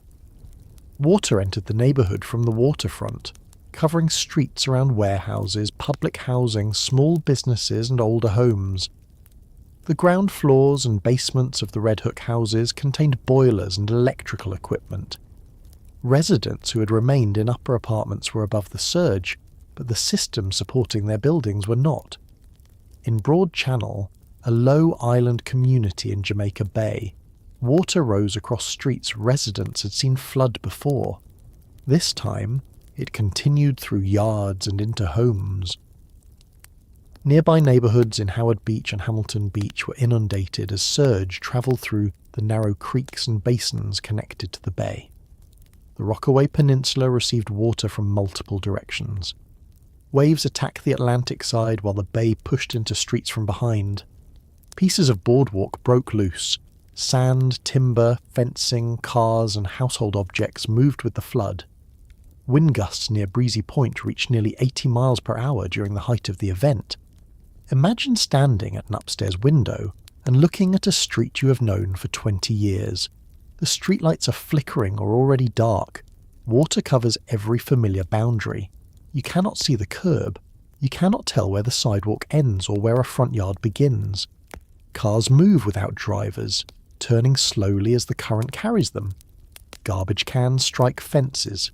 Something large passes through the darkness, but you cannot identify it. The neighbourhood is still physically present, yet none of its normal routes can be trusted. In Manhattan, the East River and Hudson River were rising at the same time. On the west side, water crossed the highway and reached inland toward 11th Avenue and, in some places, 10th Avenue. On the east side, the river covered parts of the FDR Drive. The Battery Park underpass filled. Water moved into the Hugh L. Carey Tunnel, still commonly called the Brooklyn Battery Tunnel, which had been closed before the storm. The Queens Midtown Tunnel also flooded. Vehicle tunnels designed to carry traffic below rivers became enormous channels for seawater. Subway entrances performed the same unwanted function on a smaller scale. Transit crews had attempted to protect the system with plywood, sandbags, and temporary barriers. Trains and movable equipment had been relocated where possible. Pumps had been prepared. None of those measures could stop water at the level Sandy produced. Around 9 o'clock, reports indicated that seawater was entering East River subway tubes. Some locations received water several feet deep. Salt water reached tracks, signal equipment, relays, cables, switches, and electrical components. Unlike ordinary rainwater, it left corrosive residue behind, meaning that draining a tunnel would not be enough to restore it. Equipment would have to be inspected, cleaned, tested, repaired, or replaced before passengers could return. The Metropolitan Transportation Authority later reported that subway tunnels flooded, tracks washed out, and crucial electrical and signal systems suffered major saltwater damage. South Ferry Station, one of the newest stations in the subway system, sat directly beneath Lower Manhattan. It had opened only 3 years earlier after a construction project costing hundreds of millions of dollars. During Sandy, water poured into the station and filled it almost to the ceiling. This is one of the uncomfortable lessons of the storm. New did not necessarily mean safe. Modern machinery did not become less vulnerable simply because it was expensive. Above the tunnels, the water continued climbing. At the battery, the total storm tide reached 14.06 feet above mean low water at approximately 9:24 p.m. The storm surge itself accounted for about 9.41 feet above the predicted astronomical tide. It shattered the previous local record established during Hurricane Donna in 1960. At Rockaway, Jamaica, Bergen Point, and other gauges around the region, similarly exceptional levels were recorded. The meaning of 14 feet depends on the reference point, so it does not mean 14 feet of water covered every street. Flood depth varied according to elevation, barriers, building design, and distance from the shoreline. Some blocks remained dry, others received several feet of water. Low basements and tunnels could fill almost completely. For anyone standing in the flooded area, the technical reference level mattered far less than where the water reached on the body. At ankle depth, a person may continue walking. At knee depth, moving becomes difficult. At waist depth, current can knock an adult over. When the water reaches the first floor windows, the house is no longer sheltering the person inside. It is becoming part of the flood. Across Staten Island, Brooklyn and Queens, emergency workers entered water that concealed curbs, holes, fences, broken glass, open manholes, electrical wires, and floating debris. Firefighters deployed swift water rescue teams and brush fire units capable of moving in areas where normal engines could not. Police officers, emergency medical crews, sanitation workers, lifeguards, and civilians used boats, high-clearance vehicles, surfboards, and improvised flotation devices. A rescue that would take minutes on a dry street could take far longer in the surge. Responders had to find an address when street signs were difficult to see. They had to approach houses without striking submerged cars. They had to decide whether a structure was stable. Then they had to move frightened residents, sometimes elderly, injured, carrying children, or unable to swim, into a boat while wind and water pushed everything sideways. There were many quiet acts during those hours that never entered famous photographs. A neighbour helping another person climb through a window, someone holding a flashlight while a stranger crossed a roof, a building resident knocking on apartment doors before the elevators failed, a family bringing an elderly neighbour upstairs, people tying ropes between houses, parents holding children above floodwater. No one performing these acts knew how the entire city was doing. Their world was one hallway, one roof, one staircase, or one flooded block. While the surge moved inland, Con Edison faced the problem utility engineers had feared. Underground electrical networks in lower Manhattan were threatened by saltwater. Some feeders had already been shut down deliberately in advance to reduce damage and the risk of electrical fires. At approximately 8:30 in the evening, an explosion at the East 14th Street substation lit the sky, and a broad section of Manhattan lost power. From Brooklyn and Queens, observers saw the lower part of the island go dark while Midtown remained illuminated. The line between powered and unpowered areas looked unusually sharp. The skyscrapers had not disappeared, but thousands of windows went black within seconds. Inside those buildings, the consequences developed one system at a time. Elevators stopped. Hallway lights switched to emergency power if the building had it. Water pumps failed in some structures. Electronic doors stopped responding. Refrigerators began warming. Residents reached for flashlights and phones. People living on high floors looked down at streets they could barely see. The blackout did not affect every neighbourhood in the same way. Some buildings had generators. Others had only small batteries for emergency lights. In many apartment towers, the residents themselves were safely above the surge, but the electrical rooms, boilers and pumps were below it. A high-rise apartment can protect someone from floodwater while trapping that person far above the ground. Hospitals along the East River had spent the day operating under emergency plans. NYU Langone Medical Center had reduced its number of patients before the storm and prepared backup systems. When normal power failed, generators were expected to maintain essential equipment. Then portions of the backup system failed. Floodwater entered underground areas and damaged infrastructure. The hospital had to evacuate 322 patients, including premature infants and critically ill adults. Staff members, firefighters, and volunteers carried patients down dark stairways from floors as high as the 17th. Newborn babies were wrapped for warmth and carried by medical workers who manually supplied oxygen as they descended. The evacuation continued for hours, and the patients were transferred to 14 other hospitals without a loss of life during the operation. Picture the difference between an ordinary hospital transfer and what happened that night. Normally, elevators move patients in beds. Hallways are brightly lit. Medical devices connect to reliable outlets. Ambulances arrive at clear entrances. Staff members can see charts and labels. During Sandy, medical workers moved through stairwells by flashlight. while wind and floodwater surrounded the hospital. Every patient carried a different risk. Some depended on ventilators, some had recently undergone surgery, some were infants small enough to be held against a nurse's chest. Outside, ambulances had to navigate a city with blocked and flooded roads. The harbour had entered the streets, but the disaster was no longer only about water.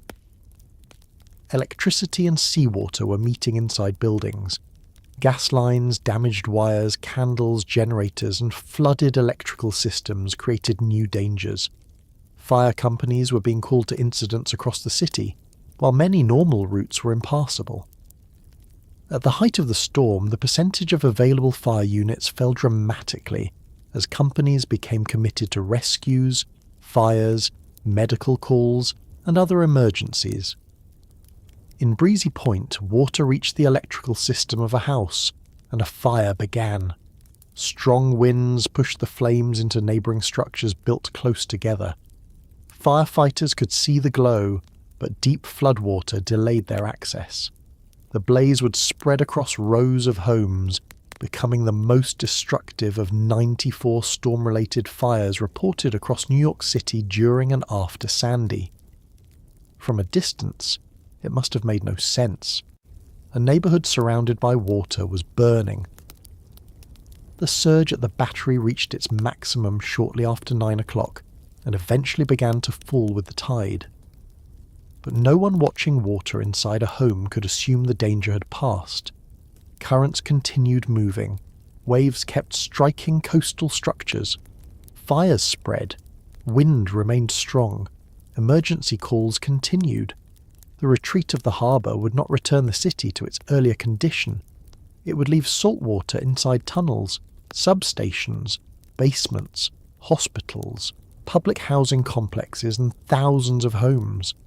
It would leave people stranded in upper apartments and responders searching dark neighbourhoods where street numbers could no longer be seen.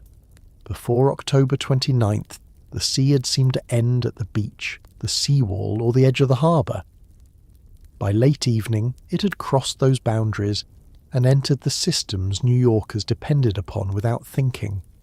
Electricity, transportation, hospitals, housing, and emergency response. The water had nearly reached its highest point, but inside the darkened city the most difficult hours were still unfolding. Fires were moving through the rockaways, subway tunnels were filling beneath Manhattan, and people trapped in apartments, attics, hospitals, and flooded houses were waiting for someone to reach them. The first thing darkness changed was not the appearance of the city. It was the amount of information available to everyone inside it.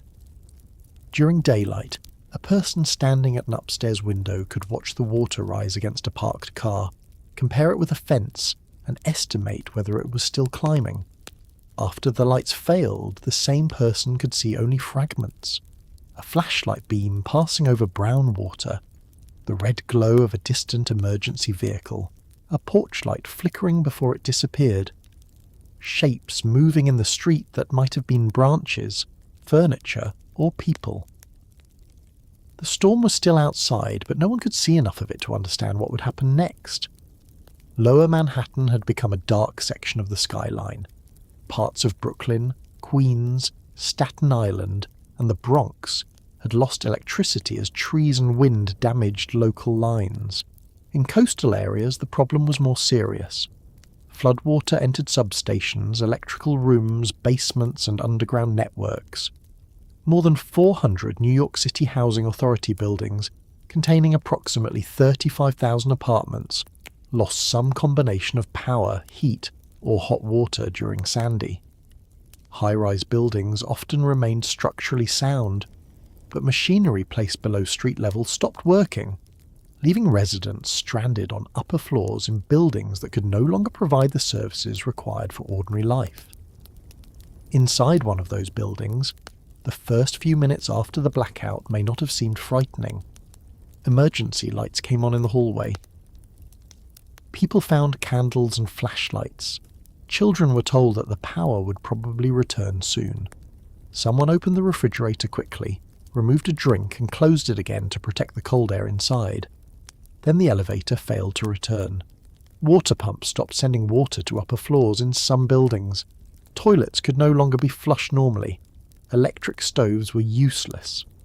Residents who depended on medical equipment checked battery levels. Anyone on the 15th or 20th floor had to decide whether walking down a dark stairwell was safer than remaining in place. Older residents who could manage a few steps on an ordinary day found themselves facing hundreds. There was no immediate reason for everyone to leave. The surge could not reach the upper apartments. The walls were intact. The wind was outside. From a purely structural point of view, many residents were safer above the flood than they would have been attempting to cross it. But safety inside a tall building depends on more than height. A person can live above seawater and still be cut off by it. Without electricity, the building becomes a stack of rooms connected by stairs. Without water pressure, daily life becomes a matter of carrying containers upward. Without heat, an October apartment cools gradually. Without working phones, no one knows whether help has been requested or whether anyone knows they are there. These problems would grow over the following days. During the night itself, most people still believed that power might return by morning. In the Rockaways, the darkness had a different quality. Streetlights were out across areas already covered by water. Sections of the peninsula had become difficult to reach from the rest of Queens.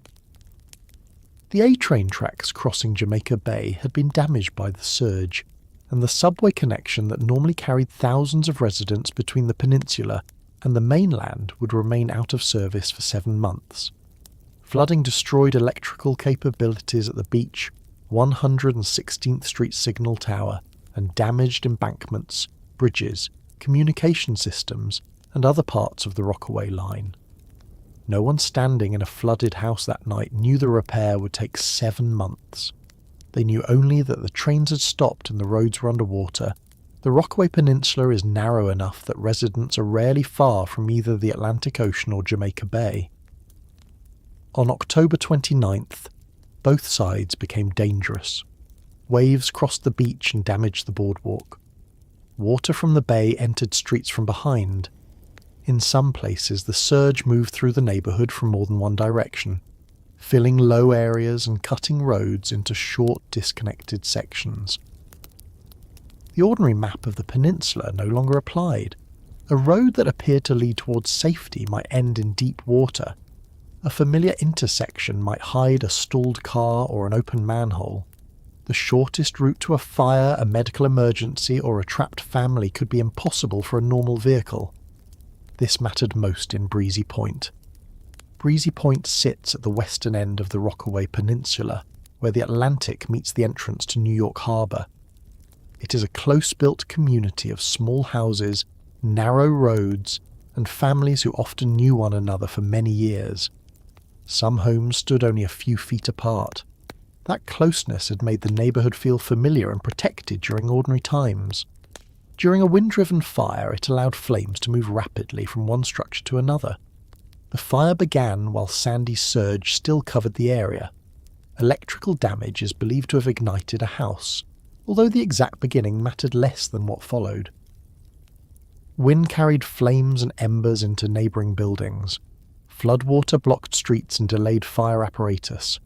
Firefighters responding to Breezy Point found themselves confronting a fire in a place that trucks could not approach normally, and hydrants could not always be reached or used easily. It was one of those situations that sounds almost impossible until you see the photographs. Houses were burning while water surrounded them. Firefighters stood in floodwater and tried to stop flames driven by hurricane-force gusts. Hoses had to be stretched through streets that had become channels. Equipment was moved by hand. Members of the department entered an area where power lines, floating debris, weakened structures, and moving water created dangers in every direction.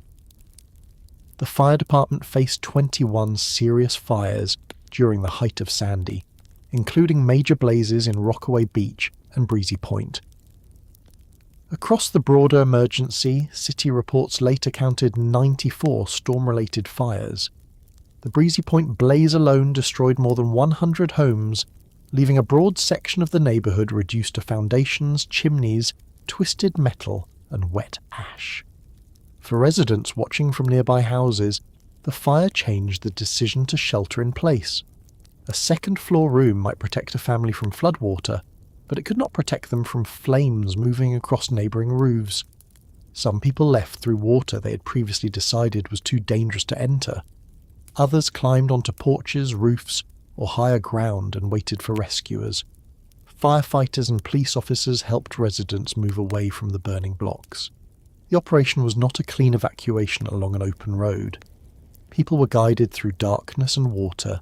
Some carried pets. Some wore whatever clothing they had put on before the lights failed. Others had been expecting to spend the storm inside and now found themselves outside in wind and rain with no clear idea where they would sleep. Imagine leaving your home under those conditions. You do not lock the door because the door may already be open or damaged. You do not pack a suitcase. You do not know whether the building will be there when you return. You move because the house across the street is burning and the wind is carrying embers toward yours. The orange light over Breezy Point could be seen from far away. In other neighbourhoods, residents heard about it through battery-powered radios, text messages and television broadcasts before their own power disappeared. The reports created a new fear. Flooding was no longer the only emergency. Fires could begin where water had damaged electrical systems or gas equipment, and the same flood that caused the problem could prevent firefighters from reaching it. In lower Manhattan, the dark streets concealed another disaster beneath them. The subway had been closed before Sandy arrived, so no passengers were trapped in the inundated tunnels. That decision saved lives. It did not save the system itself. Water entered stations through stairways, ventilation openings, elevator shafts and service entrances. It poured into South Ferry and Whitehall Street. It crossed platforms and continued downward. It filled portions of under-river tubes and covered tracks, switches, signals, relays, power cables, pumps and communication equipment. A subway tunnel is not an empty pipe. It contains layers of machinery required to move trains safely. Signals tell operators whether the track ahead is clear. Electrical systems power trains and station equipment. Pumps remove ordinary groundwater and rain. Communication cables connect stations and control centres. When salt water reaches these systems, the damage continues after the flood recedes. Salt remains behind, corroding metal and creating electrical faults. Equipment that looks intact may fail when power returns. Sandy flooded 58.2 miles of subway track and damaged transportation infrastructure across the region. 9 under-river subway tubes were flooded, while the Queens Midtown and Hugh L. Carey vehicle tunnels also filled with water. The combined damage and lost revenue across Metropolitan Transportation Authority agencies reached approximately $5 billion. At South Ferry, water rose nearly to the station ceiling.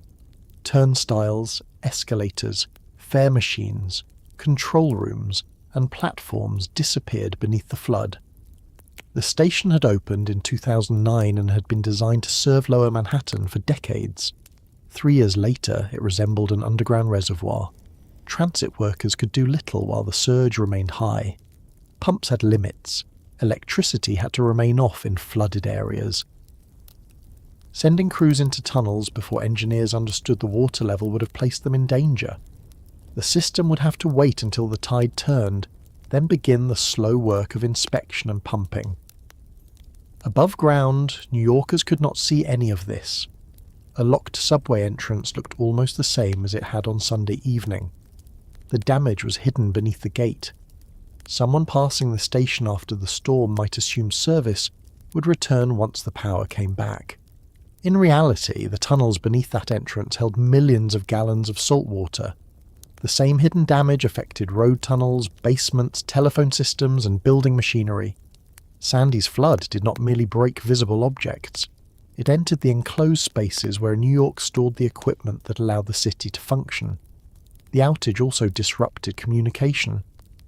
Mobile phone networks depended on antennas, switching facilities, backup batteries, and electrical power. Some towers remained operational, but others failed or became overloaded. People repeatedly attempted calls that would not connect. Text messages sometimes passed when voice calls could not.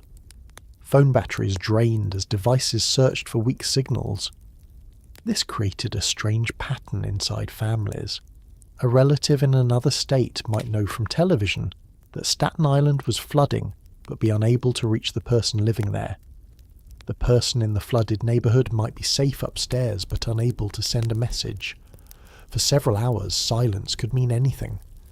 Emergency dispatch centres received thousands of calls. Many described conditions that were changing while the caller spoke. Water had entered the basement. Now it was on the first floor. A car had struck the porch. An elderly resident could not climb the stairs. A family was trapped in an attic. A house nearby was burning. Dispatchers had to determine which emergencies could be reached, which required boats, and which callers needed instructions to survive until conditions improved. First responders were already committed across large areas. The city's transportation network had been reduced. Fallen trees blocked roads away from the coast, and floodwater blocked them near it. New York is divided into neighbourhoods, but emergency systems normally connect those neighbourhoods quickly. A fire company can travel from one district to another. Ambulances can carry patients across borough lines. Hospitals can receive people from distant areas. Bridges, tunnels, highways and subways make the enormous city behave as one connected place. Sandy weakened those connections. Staten Island's East Shore became one of the clearest examples. Flooding extended inland across communities built on or near former marshes. Roads disappeared beneath water. Houses shifted from foundations. Boats and vehicles moved into streets. In some sections, residents who had not evacuated could not reach higher ground after the surge arrived. Staten Island would account for more than half of the city's deaths during Sandy. Many victims drowned in areas where water rose rapidly. Midland Beach alone lost 10 residents. City reports later found water heights of up to 14 feet above ground at Tottenville and 11 feet near Seagate in Brooklyn. These were not uniform depths across entire neighbourhoods, but they show how extreme the flooding became in the lowest and most exposed places. The danger was especially severe in one-storey houses. An apartment resident could move upward through several floors. A family in a small bungalow might have only an attic and roof. Older wooden structures also faced the force of waves and moving debris. Across the inundated zone, one-storey light frame buildings represented a minority of the structures, but a large majority of those later classified as seriously damaged or destroyed. Some residents survived because neighbours acted before official rescue teams arrived. People used small boats, kayaks, surfboards, doors, and pieces of floating material. They tied ropes between buildings. Stronger residents helped older ones cross water. Families took strangers into upper rooms. A person who owned a boat for summer recreation suddenly had one of the most valuable objects in the neighbourhood. These rescues were rarely organised. There was no time to assign roles. Someone heard shouting, saw a flashlight, or received a phone call from a nearby house. They went because the distance was short and because waiting for an official crew might take too long. The same pattern appeared in Red Hook, Coney Island, the Rockaways, Broad Channel, Howard Beach, Hamilton Beach, and sections of Lower Manhattan. Each area experienced Sandy differently, but isolation was common. A few blocks of deep water could separate an apartment building from the nearest dry road. A failed elevator could isolate an upper floor from the lobby. A damaged phone network could isolate a family from everyone outside. In Red Hook, residents of public housing developments remained in tall buildings after boilers, electrical equipment, and pumps flooded. The apartments above the surge were not swept away, but many lost light, heat, hot water, and elevator service. Hallways and stairwells were dark. Water had to be carried upward. Residents checked on neighbours whose medical needs were known only to the people living nearby. Public housing developments were particularly vulnerable because many had been constructed near the waterfront. and depended on centralized mechanical systems. When basement equipment failed, hundreds of apartments could lose essential services at once. The damage affected people who often had fewer financial options for leaving, renting hotel rooms, or replacing food and medicine. The storm therefore created two kinds of evacuation. The first had taken place before landfall, when residents could board buses or trains and carry bags to shelters. The second began after the water arrived, when people had to leave damaged buildings without elevators, lights, reliable transportation, or a clear destination. Hospitals were carrying out their own version of this second evacuation. At NYU Langone Medical Center, staff continued moving patients through dark stairwells after the backup power system failed. Bellevue Hospital initially remained open, using emergency power while floodwater damaged systems in the basement. Over the following days, Bellevue and other healthcare facilities would also evacuate patients as generators, fuel systems, water pumps, and building services became unreliable.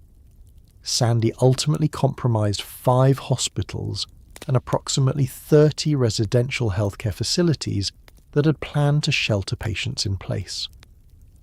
For hospital workers, the night had no clear end. A nurse who had reported before the storm could not simply leave when a shift finished. Public transportation was closed, roads were flooded, and replacement staff might not arrive. Medical workers slept in offices, hallways, and empty rooms when they could. Others continued working because patients were being carried in from neighbourhoods where local clinics and pharmacies had closed. The strain was repeated inside firehouses, police precincts, emergency command centres, and shelters. Workers stayed beyond scheduled hours because no one could replace them. Their own families might be elsewhere in the city, possibly without power or phone service. They performed rescues while wondering whether their own homes were flooding. This is one of the details that broad accounts of disaster often miss. Emergency workers do not stop being family members when the alarm sounds. A firefighter entering Breezy Point may also have had a spouse and children waiting through the blackout. A nurse carrying an infant down a hospital stairwell may not have known whether her apartment still had electricity. A police officer moving through Staten Island floodwater may have been unable to call an elderly parent. They continued because the emergency in front of them was immediate. Around midnight, the wind gradually began losing some of its force. The highest surge had passed through the harbour, and water levels were falling with the tide. That did not make flooded neighbourhoods safe. Water moving back toward bays and rivers created currents. Houses had been weakened. Gas leaks, exposed wires, contaminated water, and unstable debris remained. Fires continued burning in the rockaways. The darkness also made the retreating water difficult to judge. A resident might step from a porch believing the street was shallow, then enter a depression several feet deep. A manhole cover could have shifted. A basement stairwell might still be full. Emergency officials continued urging people to remain where they were unless fire, structural damage, or medical need made movement necessary. Inside apartments, families rationed flashlight batteries and phone use. Candles were placed on plates or inside jars. People listened to wind and sirens. Someone who still had radio reception repeated updates to neighbours in the hallway. Children slept in clothing in case they had to leave quickly. Adults remained awake because every sound outside required interpretation. Was the cracking noise a tree? Was the smell from a nearby fire? Was the water still rising in the basement? Had someone knocked on the door? In the flooded subway system, pumps and drains waited beneath water they had never been designed to handle. In Breezy Point, firefighters continued working among destroyed homes. On Staten Island, rescue teams searched blocks where residents had called for help. In public housing towers, neighbours began planning how to assist people who would not be able to use the stairs once daylight arrived. The city had survived the highest tide, but it had not yet counted the missing, reached every trapped resident, or understood the scale of the damage. 51 square miles of New York had flooded, covering 17% of the city's land.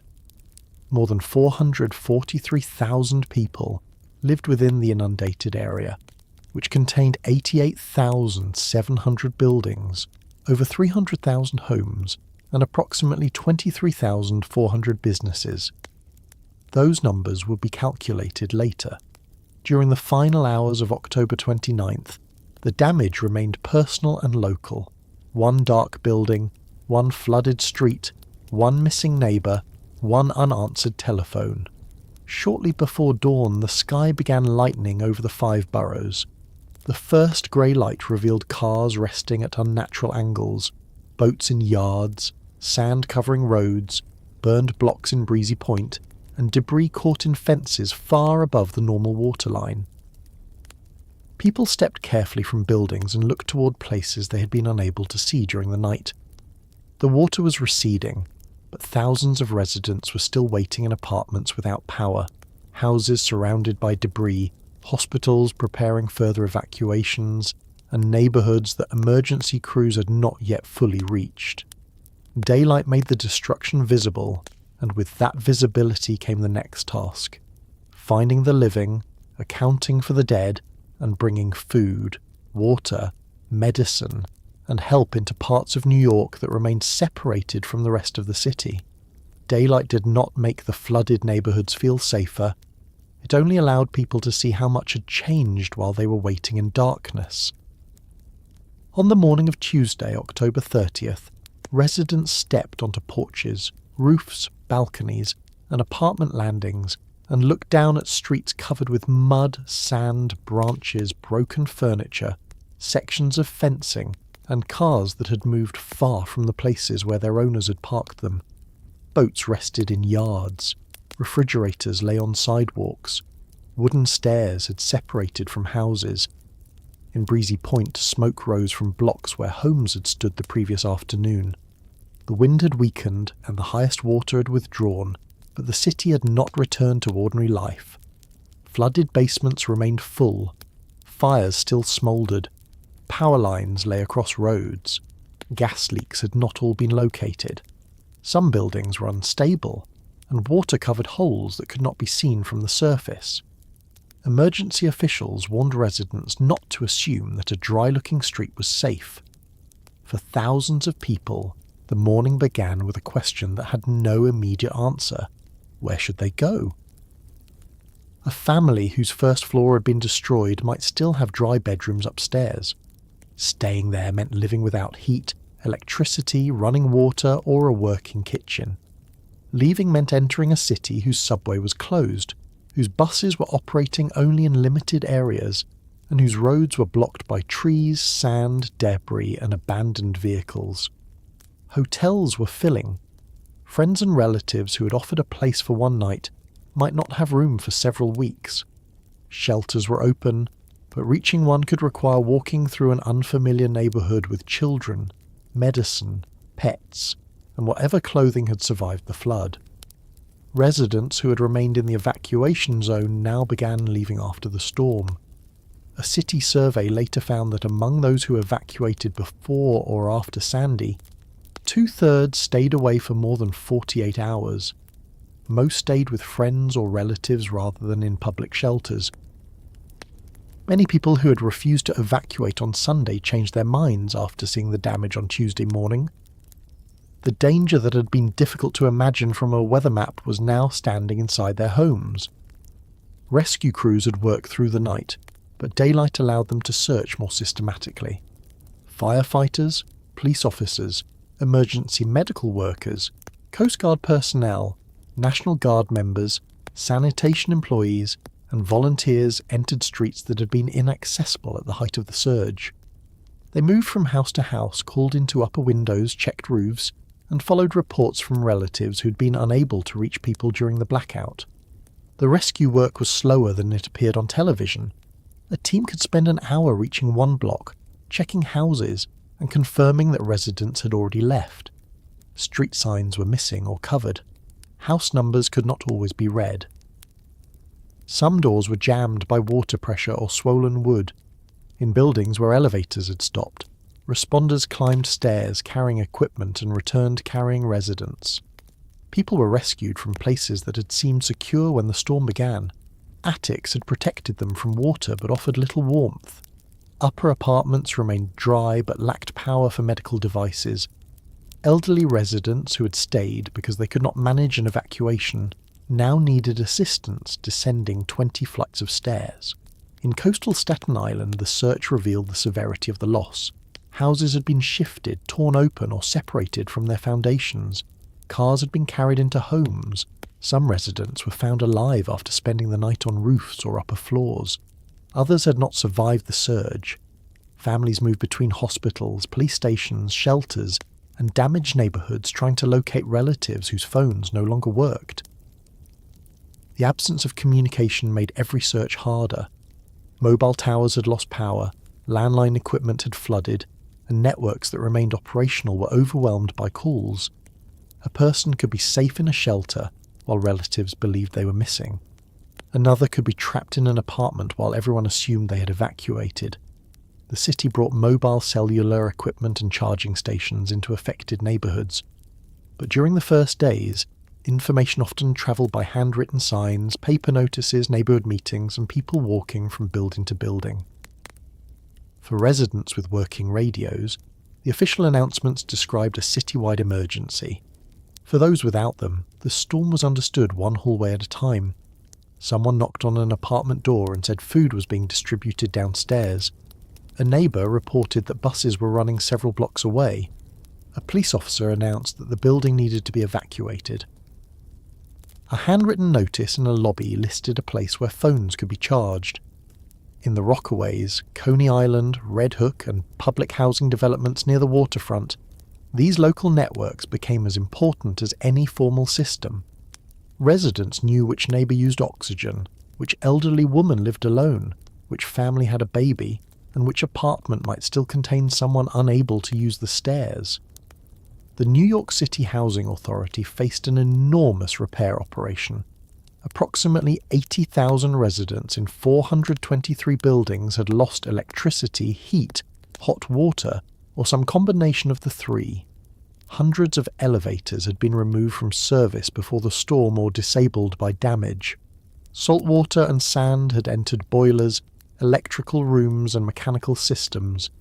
Even where the apartments themselves had not flooded, the machinery serving the building had been damaged below them. Picture a resident on the 18th floor of one of these buildings. The storm has passed, but the apartment is dark. The tap produces little water or none at all. The refrigerator is warming. The stairwell smells damp and is lit only in places. Going outside for food means walking down 18 floors and later climbing back up. Carrying a gallon of water means adding more than 8 pounds to that climb. Carrying enough water for a household requires several trips. Now imagine being 75 years old and doing it. Neighbours organised themselves before large relief operations could reach every building. Younger residents carried water upstairs. People shared flashlights, batteries, candles, and food. Someone with a gas stove cooked what would otherwise spoil. Residents checked doors where no movement had been heard. In some developments, community groups and tenant leaders set up tables in lobbies and collected names of people who needed medicine. City and housing authority workers began delivering meals and conducting wellness checks on November 1st, first focusing on residents unable to leave their homes and then expanding the effort. Temporary generators and boilers were brought into damaged developments. Electricians built temporary switching equipment so buildings could reconnect to the power grid, even when permanent systems remained unusable. More than 150 electricians and other skilled workers restored power to roughly 400 public housing buildings during the first 15 days. The city reported that heat, power, and hot water had been returned to all storm-affected housing authority buildings by November 18th, often through temporary equipment that would require later replacement. 15 days can sound efficient in an official report. Inside a cold apartment, it is a long time. The temperature fell after Sandy. Nights became colder, and another coastal storm approached during the second week of November. Residents who had spent several days without heat worried about remaining through another period of wind, rain, and possible snow. People slept in coats. Families gathered in the warmest room. Some left apartments they had initially tried to preserve because the cold became harder to manage than the fear of abandoning the building. The need for shelter therefore continued after the water receded. New York had opened enough emergency facilities to hold tens of thousands of people before Sandy, although the actual number who used them was much lower. Approximately 6,800 people stayed in 73 city shelters for some period between October 28th and the transition toward other temporary housing in November. Some remained only 1 or 2 nights. Others stayed for weeks because their homes were uninhabitable or their medical needs could not be met elsewhere. Most shelters were located in public schools. Classrooms and gymnasiums filled with cots. Cafeterias distributed packaged meals. Families attempted to create small private areas with blankets and bags. Pets remained near owners in designated spaces. Medical volunteers handled prescriptions, chronic conditions, and the needs of elderly evacuees from nursing homes and adult care facilities. A shelter provided safety, but it did not feel like home. Lights remained on while people tried to sleep. Strangers coughed, talked, cried, and moved through the room. Children had nowhere familiar to play. Adults waited in lines for information that changed from hour to hour. Someone might be told that an apartment could not yet be inspected, that a building had no heat, or that transportation back to the neighbourhood was not available. People who had entered a shelter expecting to stay one night discovered that emergency housing was designed for short periods. Showers and laundry facilities were limited. Meals were shelf-stable and repetitive. Privacy was nearly absent. Evacuees with wheelchairs, service animals, hearing impairments, or complicated medical needs found that not every facility could accommodate them equally well. These difficulties later became part of the city's formal review, but for the people experiencing them, they were immediate and practical. Where could a wheelchair be charged? Where could insulin be kept cold? Who had an extra blanket? How long would the building remain closed? The city began moving longer-term evacuees into hotels and other temporary housing in mid-November. That transition solved some problems and created others. A hotel room offered privacy, heat, and a bathroom, but it might stand far from a child's school, a doctor, a job, or the damaged home that still required daily attention. Families moved through several temporary locations while waiting for insurance decisions, repairs, or available apartments. Schools attempted to reopen on November 5th, 1 week after Sandy. 43 school buildings could not open because of storm damage, while additional buildings had lost power or were still being used for emergency shelter. Students were assigned to temporary locations, sometimes travelling farther through a transportation system that was only partly restored. For a child, the return to school did not necessarily mean life was normal. A student might be sleeping in a relative's living room. Clothing and books might have been lost. Parents might spend the day cleaning a flooded house or standing in an assistance line. Friends from the neighbourhood could be attending different temporary schools. Teachers were also storm survivors, and some returned to classrooms while their own homes lacked power. The subway's reopening occurred in stages. Before service could resume, crews had to pump water from tunnels, remove debris, test signals, inspect electrical equipment, and confirm that tracks and structures were safe. Some lines began limited operations on November 1st, but the system was divided by the flooded East River tubes. Trains could run within portions of Manhattan, Brooklyn, Queens, and the Bronx without crossing between them. Free shuttle buses carried passengers over bridges, and lines formed for blocks as people attempted to return to work. The city's dependence on the subway became visible in the traffic above it. Cars and buses crowded bridges and avenues. Intersections without working signals became difficult to cross. Officials imposed high occupancy rules on vehicles entering Manhattan to reduce gridlock. Taxis were temporarily allowed to pick up multiple passengers headed in the same direction. Commuters walked across bridges or rode bicycles through streets filled with delivery trucks, emergency vehicles and private cars. Underneath them, transit workers continued draining tunnels that contained corrosive salt water. The damage reached 58.2 miles of track and 11 under-river transit tunnels across the regional system. Many lines returned relatively quickly, but some parts of the network remained closed for months. Service to the Rockaway Peninsula was suspended for 7 months while workers repaired the line across Jamaica Bay. The Rockaway's transportation problems made every other part of recovery harder. Residents needed to reach jobs, hospitals, government offices and stores outside the peninsula. Replacement buses were crowded and slow. On November 9th, temporary ferry service began carrying passengers between the Rockaways and Lower Manhattan for $2. The trip provided a route around damaged rail infrastructure, but getting to the ferry still required local transportation through neighbourhoods filled with repair crews and debris. Food became another urgent problem. Supermarkets in flooded areas had lost inventory, refrigeration, electricity, or access to deliveries. Small stores could not reopen. Residents with damaged kitchens had no way to prepare meals even when they possessed food.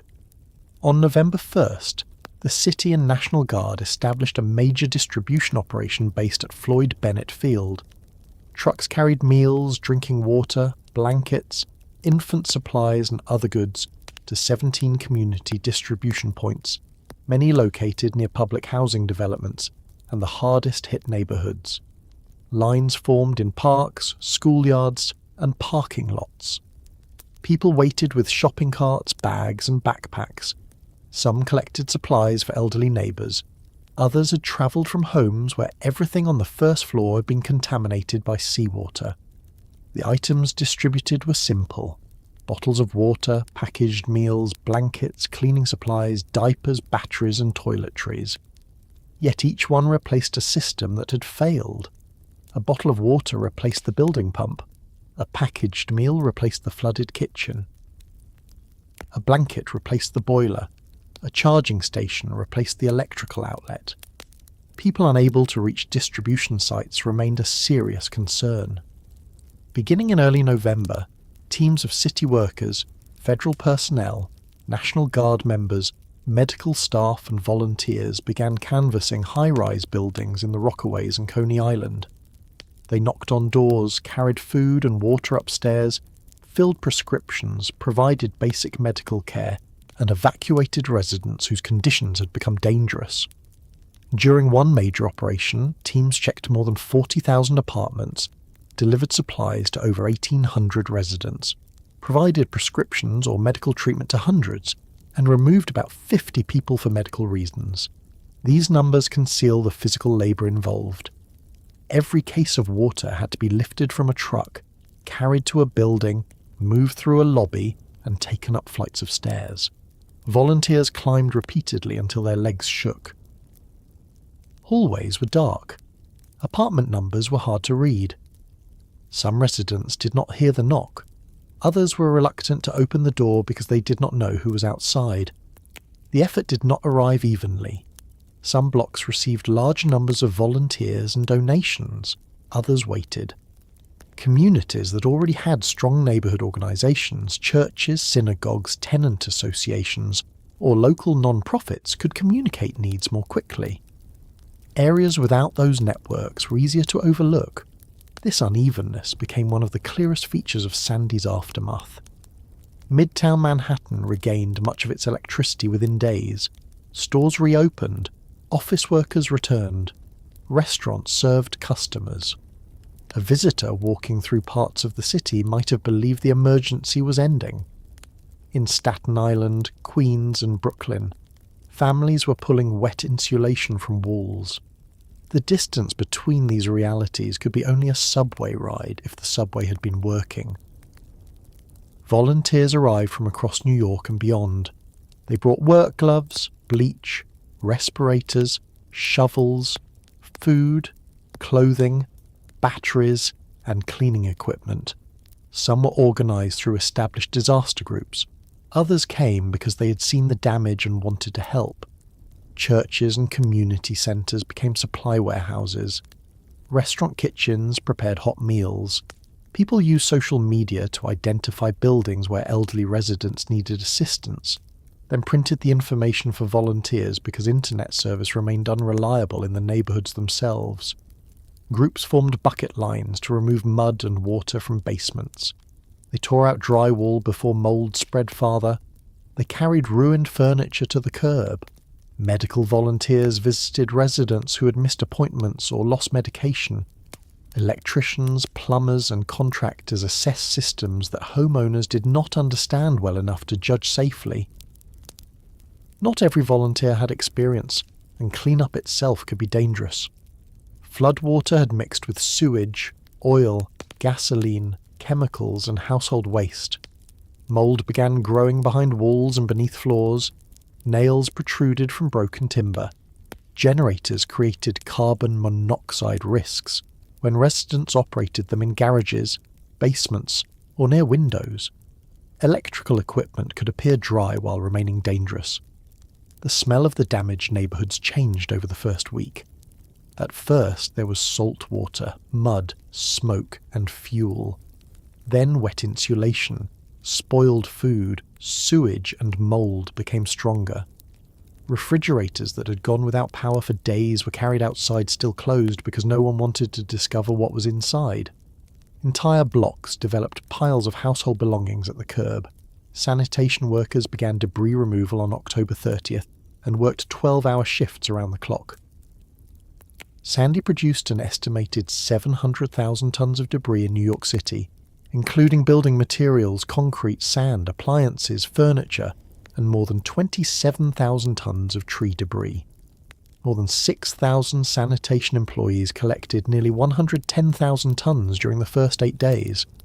The piles revealed the private life of each house: mattresses, sofas, children's toys, cabinets, family photographs, doors, tables, clothing, wooden religious objects, holiday decorations stored in basements, tools inherited from parents, objects that had little value to an insurance adjuster but had followed a family through decades. Removing them was necessary. Leaving wet material inside encouraged mould and slowed repairs. Yet carrying a household to the curb forced residents to decide quickly what could be saved. Some washed photographs carefully in clean water. Others spread documents across dry floors. Furniture made from solid wood might be cleaned. Upholstered furniture soaked in contaminated floodwater usually had to be discarded. The city also had to remove sand. More than 2 million cubic yards had been moved from beaches into streets, parks, playgrounds and homes, including approximately 1.5 million cubic yards on the Rockaway Peninsula. Heavy machinery cleared roads, while workers used shovels in places where machines would damage playgrounds or other structures. Fuel shortages soon affected nearly everyone. Sandy had damaged terminals, pipelines, refineries, docks and electrical systems across the regional supply chain. Many gas stations had survived physically, but could not receive new deliveries. Others had fuel underground but lacked power to operate pumps. Lines grew around stations that remained open. Drivers waited for hours, sometimes following rumours that a tanker was approaching. The shortage hindered more than commuting. Contractors needed fuel to reach damaged homes. Home healthcare workers needed it to visit patients. Residents using generators needed gasoline. Volunteers bringing supplies required working vehicles. Ambulance companies and other essential services competed within a disrupted system. Beginning November 4th, emergency fueling sites supplied city vehicles, ambulances and recovery personnel. More than 25,000 essential vehicles eventually received fuel through operations at Floyd Bennett Field, Fort Wadsworth and Orchard Beach. For the public, the long lines continued until New York introduced an odd and even license plate rationing system on November 9th. Drivers could purchase gasoline on alternating days according to the final number on their license plate.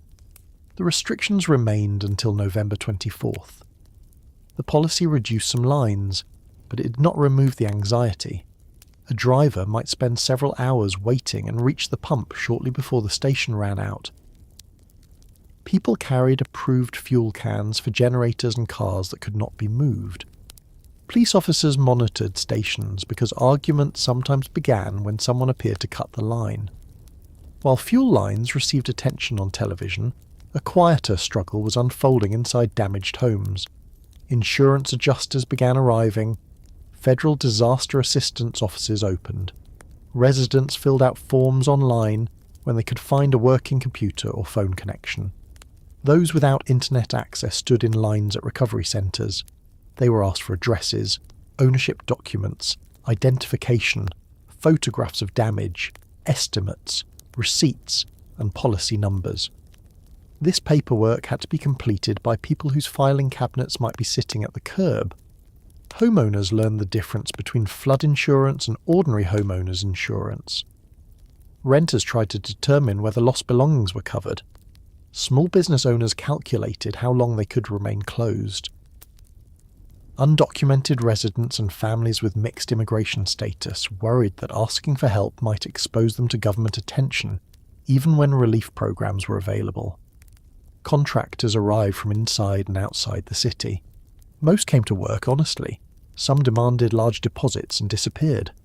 Residents facing cold weather felt pressure to make quick decisions about boilers, electrical systems, drywall, foundations, and roofs. Prices rose. Materials became scarce. Building inspectors placed coloured notices on damaged structures, indicating whether they were safe to enter, required restrictions, or were unsafe. For families whose houses had been destroyed, recovery did not mean cleaning. It meant deciding whether to rebuild at all. The ocean had withdrawn, but it had left behind new questions about height, insurance, debt, and the future of entire neighbourhoods.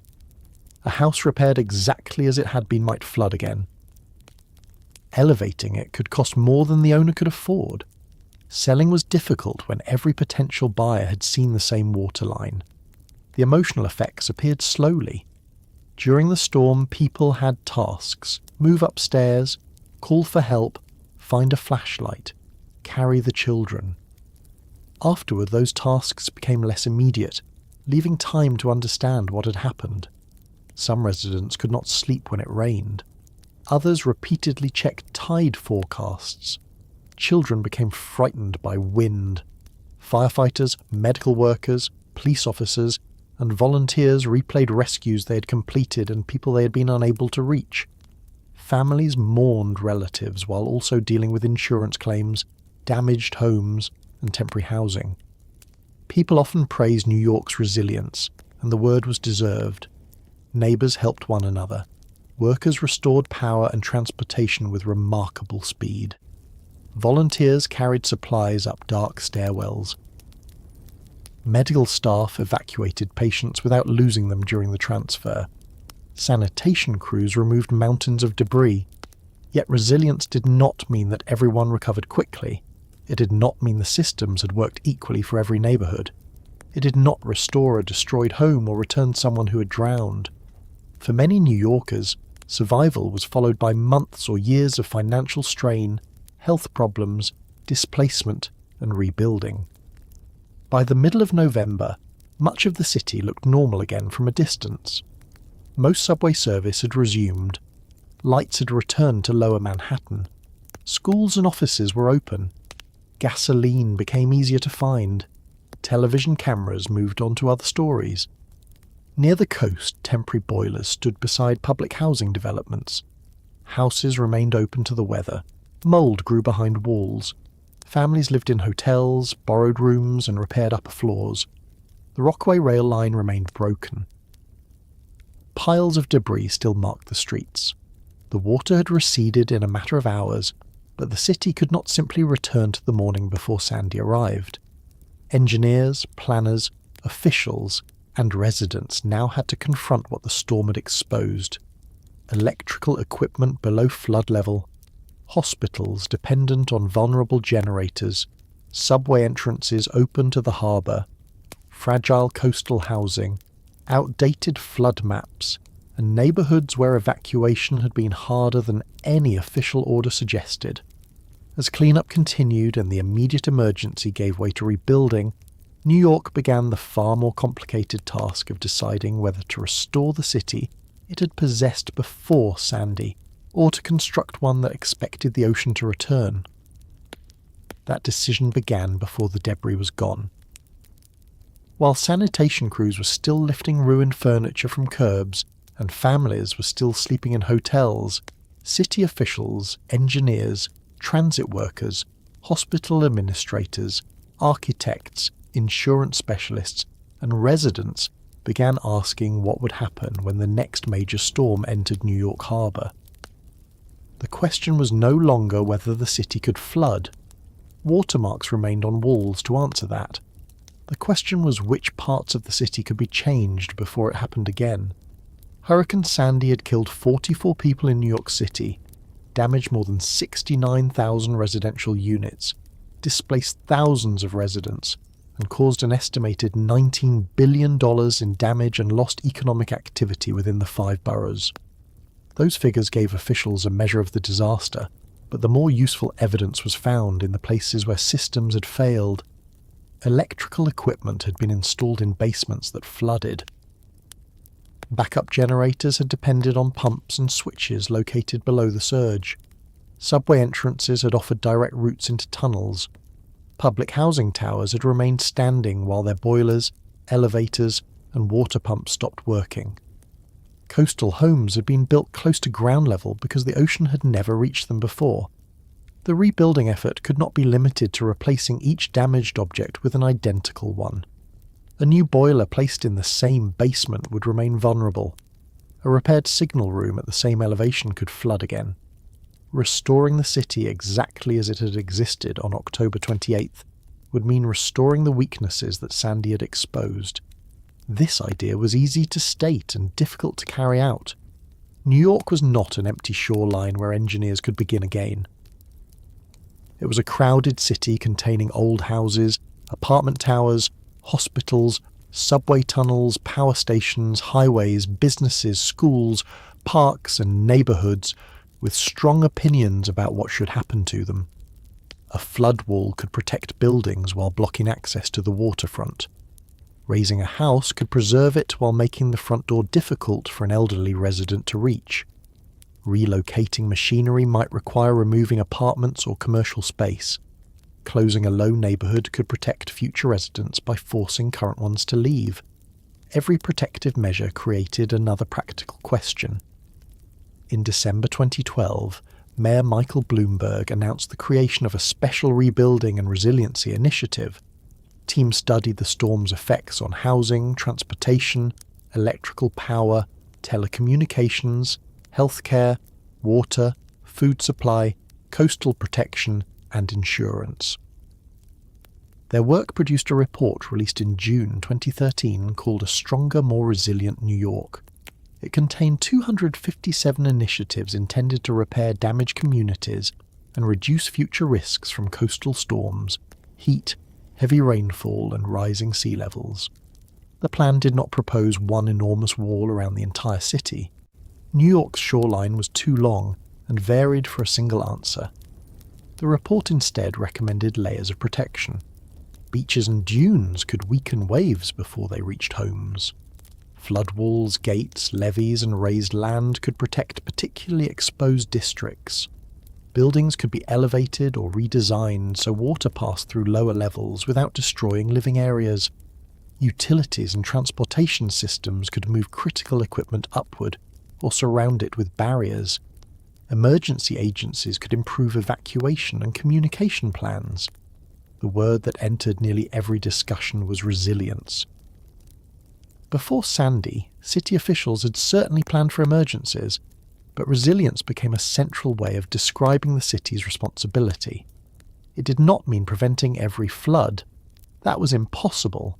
It meant allowing neighborhoods and essential systems to take a blow without collapsing completely. A resilient subway entrance might close behind a watertight barrier.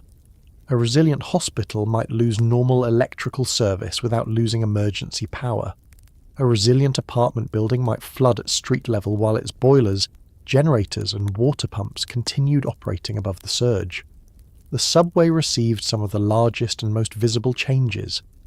Sandy had flooded under river tubes, stations, electrical rooms, yards, and signal systems with corrosive salt water.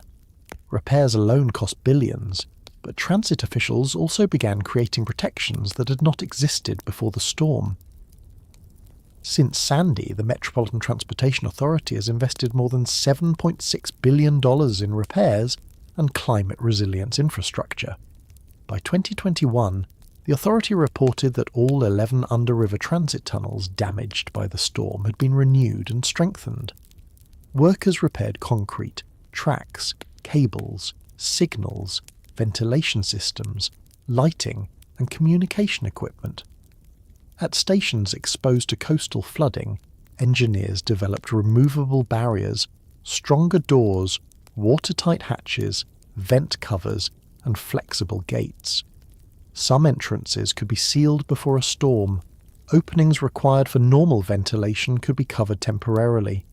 Manhole lids were redesigned to resist pressure from rising water.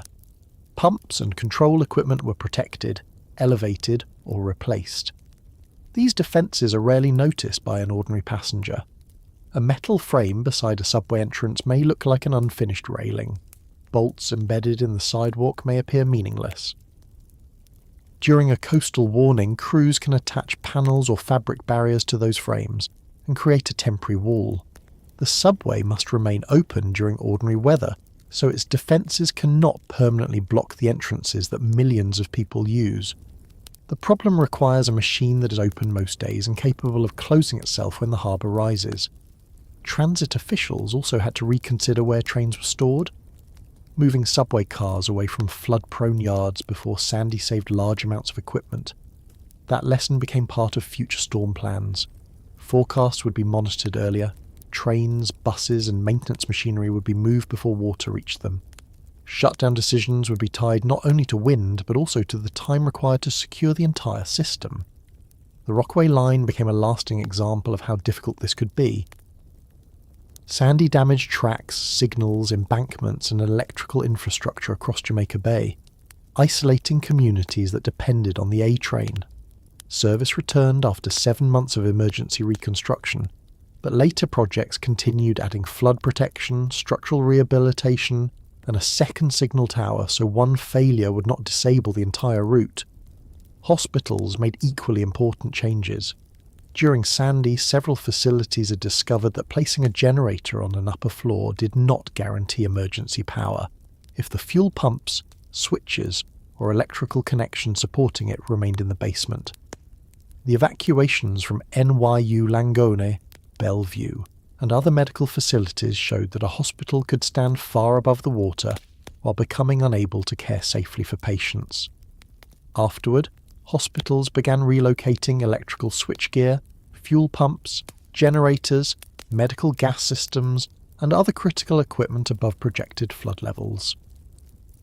Facilities designed barriers around entrances and loading areas. Some installed larger fuel reserves, improved pumping systems, strengthened communications, and created additional connections for temporary generators. Emergency plans paid greater attention to how patients would be moved, where ambulances would enter, and how staff could remain in contact if ordinary phones failed. New York City later committed hundreds of millions of dollars to strengthening critical infrastructure across its public hospital system. These changes were technical, but their purpose was simple. A nurse should not have to carry a ventilated patient down 17 flights of dark stairs because a fuel pump had been installed in the wrong place. Building rules changed as well. Before Sandy, many homes in the floodplain had living spaces, electrical panels, heating equipment, and other essential systems close to street level. Some structures had been built decades before modern flood maps existed. Others met the legal standards in force when they were constructed, but remained vulnerable to a surge larger than those standards anticipated. The city adopted significantly stronger flood-resistant construction requirements in 2014. New or substantially altered buildings in the 100-year floodplain faced requirements involving elevation, flood-resistant materials, protected mechanical systems, and other design measures. Zoning changes allowed buildings to raise occupied floors, place machinery above expected water levels, and add stairs or ramps without being punished for exceeding older height and setback rules. A new house near the coast might therefore look noticeably different from the bungalow that stood there before Sandy. Its main floor could be raised on concrete supports. The space below might be used only for parking, storage, or access, and designed to allow floodwater to enter and leave without bringing down the entire structure. Furnaces, electrical panels, and water heaters could be placed on an upper floor. For a family rebuilding a familiar home, these changes could feel strange. The front door might now stand one full story above the yard. A ramp could occupy much of the property. Neighbours who once sat close to the sidewalk might find themselves looking down from elevated porches. The design was not intended to make the neighbourhood attractive or unattractive. It was intended to keep the next surge below the rooms where people lived. The new standards did not immediately transform every vulnerable building. Most structures in the floodplain had been built before the rules changed, and existing owners were generally not required to rebuild simply because a new code had been adopted. A 2022 analysis by the New York City Comptroller found that only about 3.7% of buildings in the city's current 100-year floodplain had been built or substantially altered under the post-2014 standards. The remaining buildings might have received voluntary improvements, but they had no general obligation to meet the new rules. That gap became one of Sandy's unresolved problems. It was possible to design a safer new building. It was much more difficult to pay for thousands of old buildings to be lifted, sealed, reinforced, or reorganised. The city's main housing recovery effort became known as Build It Back. Funded primarily with federal disaster recovery money, the programme offered repairs, rebuilding, elevation, reimbursement, and other assistance to homeowners, landlords, renters, and tenants. The long-term housing effort represented an investment of more than $2.5 billion. For some families, the program repaired or elevated homes that would otherwise have been lost.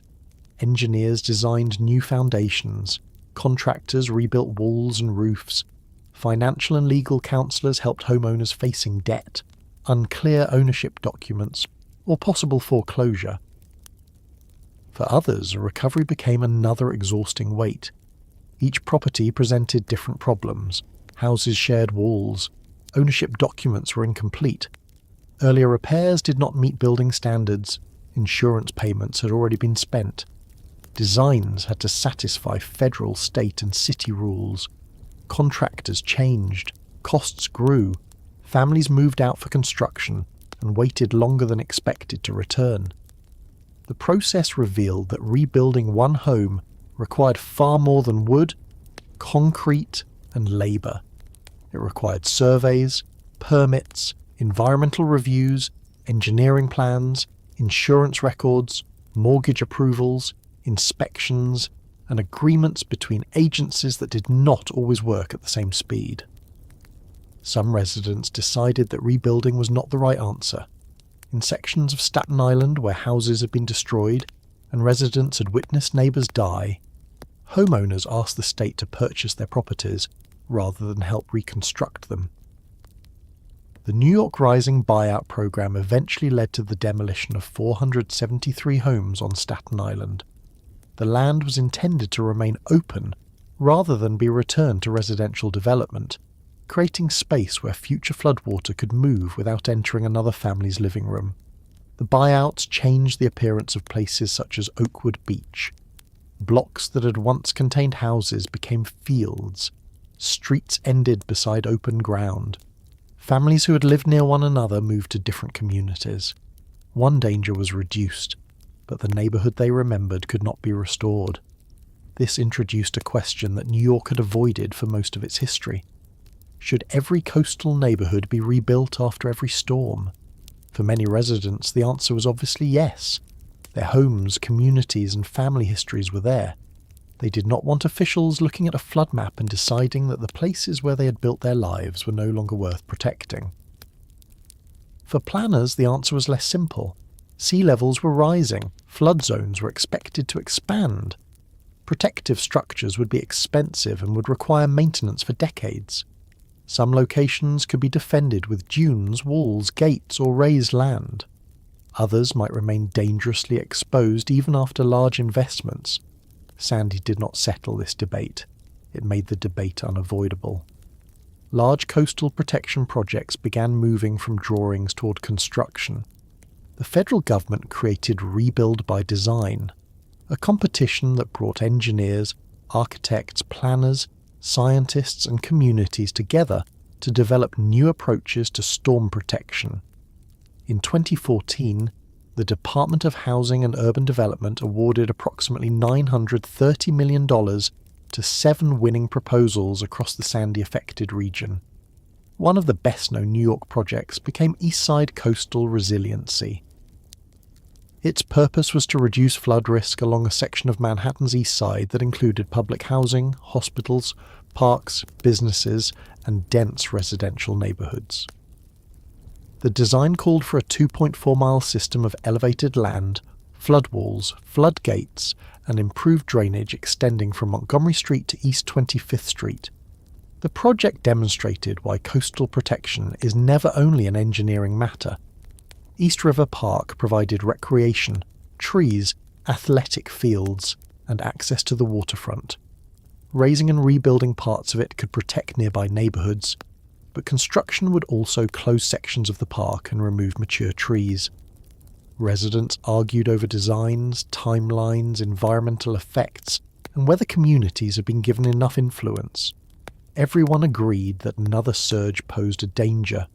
They did not agree on what should be sacrificed to reduce it.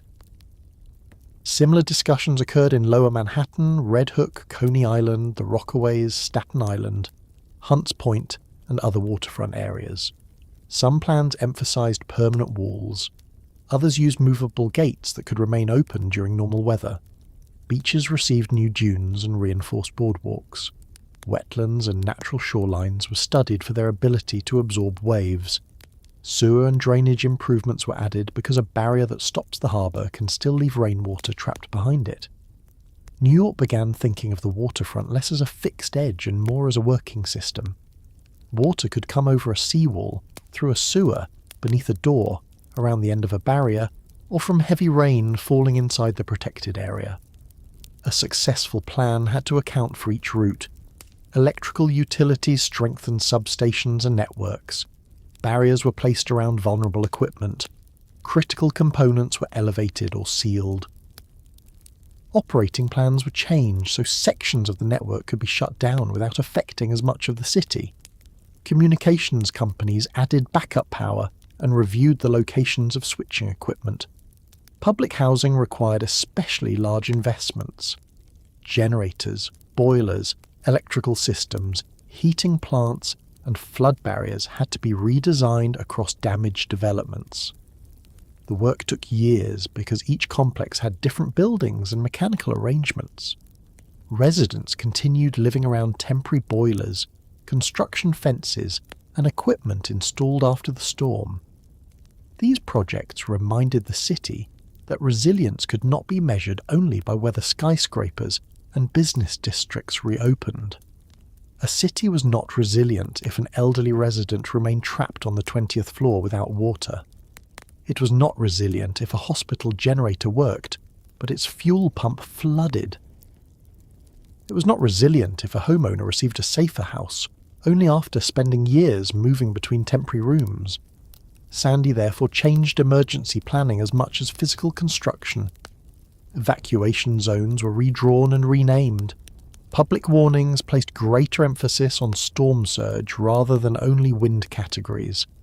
Officials improved methods for contacting people with disabilities, residents who relied on medical equipment, and households where English was not the primary language. Shelters reviewed accessibility, medical care, pet accommodation, food, supplies, and backup power. Healthcare facilities strengthened communication and evacuation agreements. The storm had shown that ordering people to leave was only the first step. Officials also had to explain the danger clearly, provide transportation, offer a place residents trusted, and support people who could not return home quickly. Public understanding changed too. Before Sandy, many New Yorkers heard hurricane and imagined a problem belonging to southern states. Afterward, a forecast cone approaching the northeast meant something different.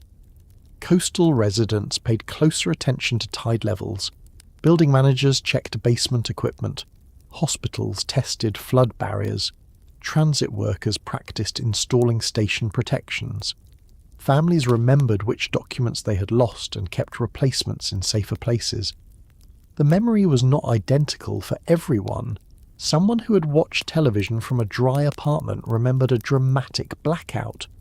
Someone from Midland Beach remembered neighbours who did not survive. A resident of Red Hook remembered carrying water upstairs.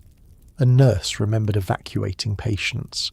A child from Breezy Point remembered the fire. Together, those memories changed what New York considered possible. They did not make the city safe from every future storm. No set of gates, codes, pumps, and evacuation maps can guarantee that. The coastline remains exposed. Much of the city's transportation, utility, industrial, and recreational land lies within flood risk areas, and thousands of older buildings remain below modern, resilient standards. Rising seas will place additional properties and infrastructure at risk. Sandy's lasting effect was not the creation of a finished defence. It was the end of the belief that such a defence already existed. Before October 29, 2012, the harbour appeared to be one more part of the city that had been organised for human use. Ferries crossed it. Tunnels passed beneath it. Parks and buildings stood beside it. Most days, the water stopped where streets began. After Sandy, New Yorkers understood that the boundary was temporary. The city rebuilt subway tunnels, homes, hospitals, parks, electrical networks, and coastal defences, but it also changed the questions asked whenever something was placed near the water. How high is the ground? Where is the generator? Can the entrance be sealed? How will residents leave? What happens if the power fails? How quickly can the system return? Those questions now exist inside building codes, engineering plans, emergency drills, insurance decisions, and neighbourhood arguments. They are Sandy's quieter legacy, repeated whenever a new barrier rises beside the East River, a house is lifted above its old foundation, or transit crews close a station entrance before a coastal storm. New York still faces the ocean every day. The harbour still carries ferries and ships. Beaches fill during summer. People continue living in the Rockaways, Red Hook, Coney Island, Staten Island, and Lower Manhattan. The water has not been pushed away, and the city has not abandoned its shoreline. The difference is that New York no longer assumes the water will remain outside simply because it did yesterday.